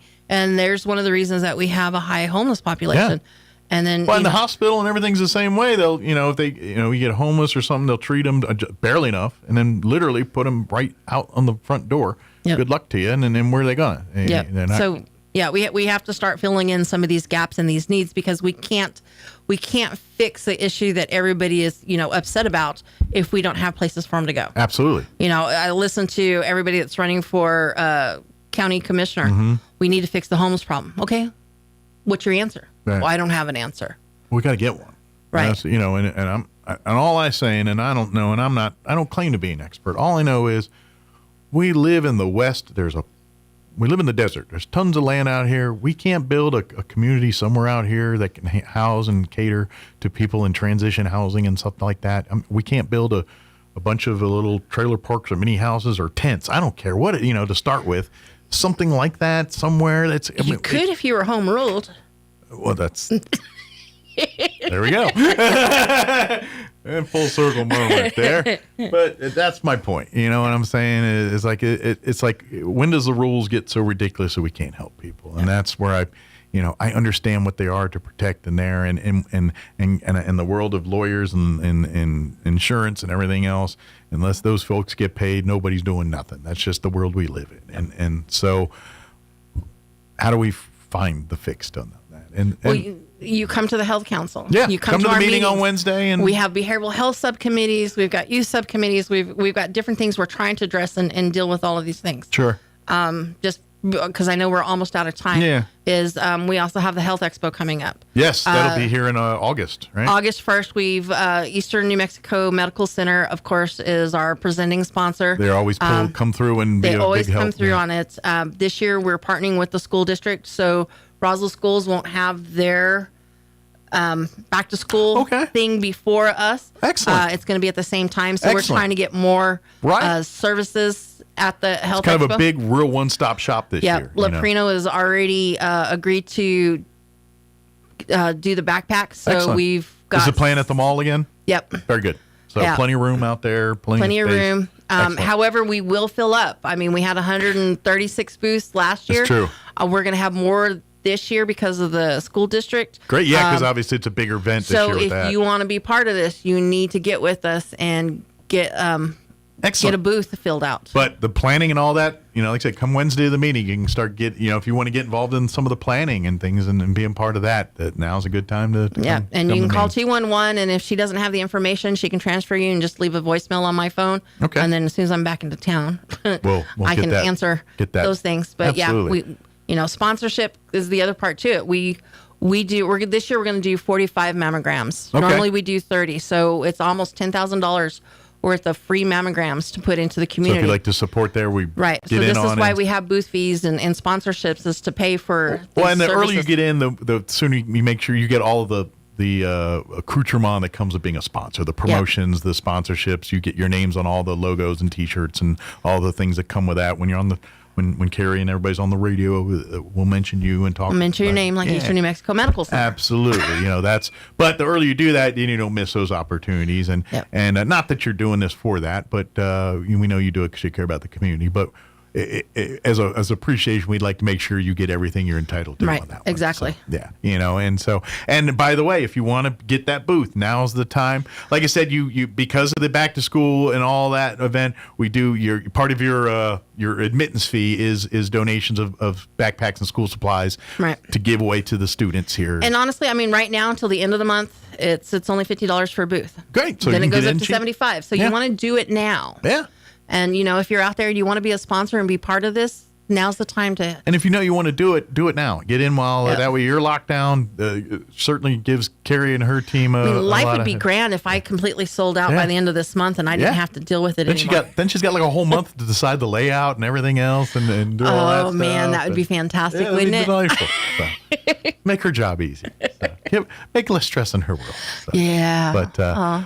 But it is, and it sounds like this year's going to be bigger, better. Kind of getting back to what, because it moved and because, like you said, the dates didn't line up. It's kind of it's always done the same thing. It wasn't as fruitful as it was in the past, and now. Like the ones in the years past where we were at the downtown here at the convention center, and it was always like the weekend before school, and now it's kind of getting more into that.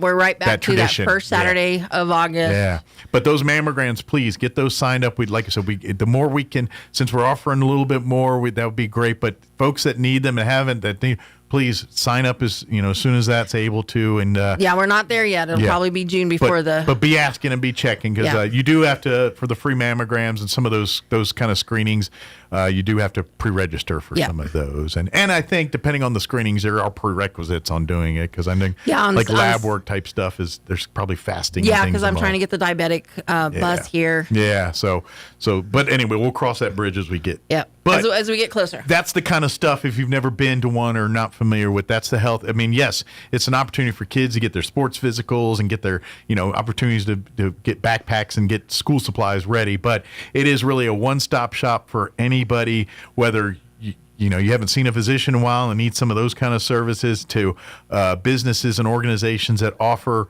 quality of life type things, from, anything from home health units to probably even stuff like spas and things that help with That, They can, yeah. That, all that stuff's on the table here is what we're talking about. If you want to set up a booth here, that's the kind of stuff we're looking for. If you've got, like, obviously home health care, things like those are perfect. But even if you're offering them... Financial health is also health. I mean, absolutely. We're open to anything if it's going to benefit and make a better person. Yeah. So if you're talking about wanting to get people to own homes and things like that, come on down. Yeah. That's very much part of the health. We don't let you sell anything, but you can provide information. Sure. Provide the resources and programs to, obviously when it comes to home ownership, there's a ton of government, non-government programs and grants. Well, there's that deposit down payment program. That would be a great opportunity. Yeah. First-time owner buyers to military vets to teachers. I mean, there's all kinds of programs if someone wants to be out there and making people aware of that. As a way to promote your own business. Yeah, that'd be awesome. So it's all over the place. So absolutely. And it's at the mall, so there's going to be great food and everything else at the mall. So you get to go. And then if you need sneakers, little lady, you can jump on down and get some sneakers. Right, one-stop shop. Or you need, I don't know, you need a bowl of some noodles or something, It's like my head's going popcorn, the flavored popcorn in the tin. No, wait, they're not there anymore. Oh. Nope, I can get some Oys. Right. There's always. But so if you have any questions, if you want to know anything, you can call 211. We can pass around. Yes. So that way we can get the information to you. But it's not too early. Now's the time to sign up if you want to be a booth or a sponsor. Now is the time to get that done, not July and August. That's way too late by then. Yeah. If you want information on the Health Expo, if you want information on suicide awareness trainings, if you want information on overdose prevention trainings, because we do Narcan training for the community. So that way we do organizations. We don't do individuals. Like we don't do street outreach type stuff. We do, hotels, senior centers.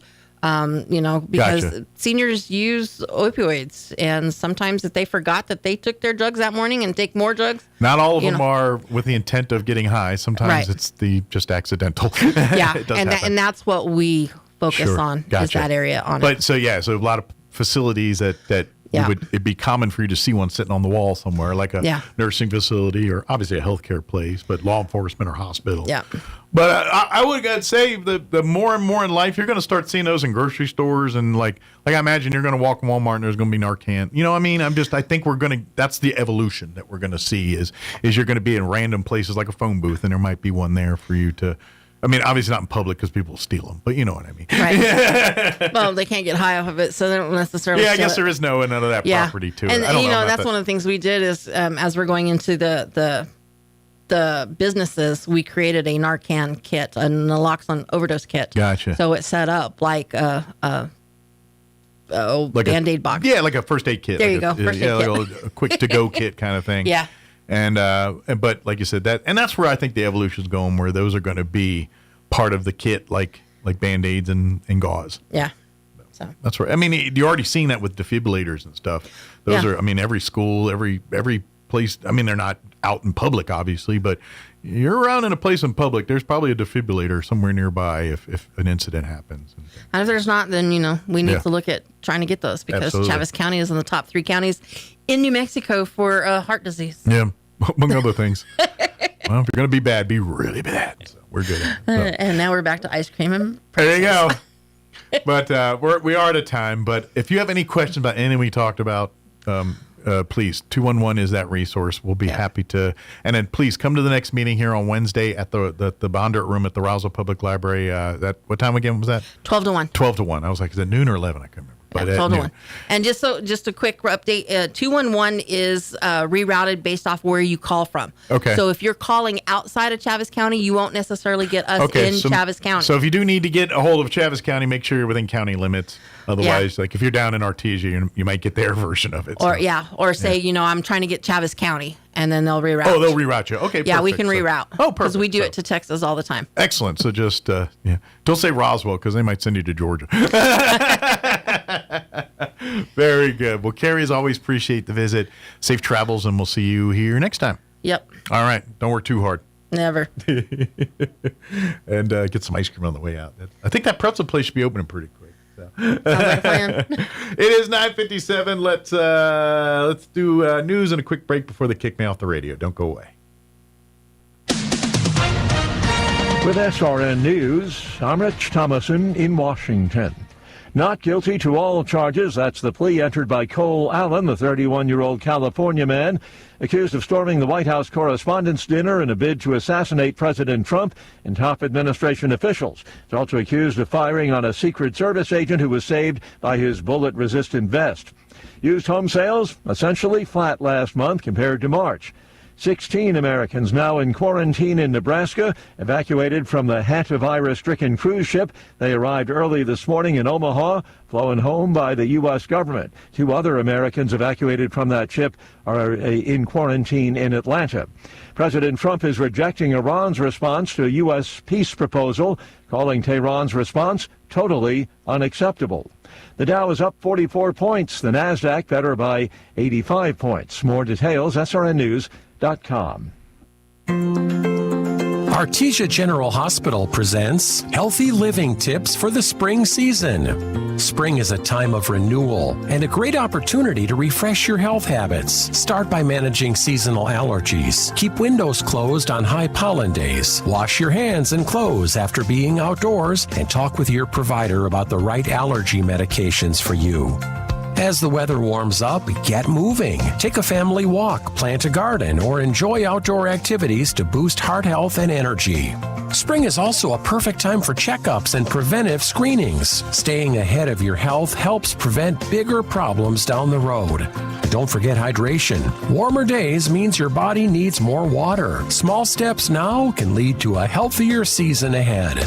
These healthy living tips are presented by Artesia General Hospital, ready to help take care of you and your family.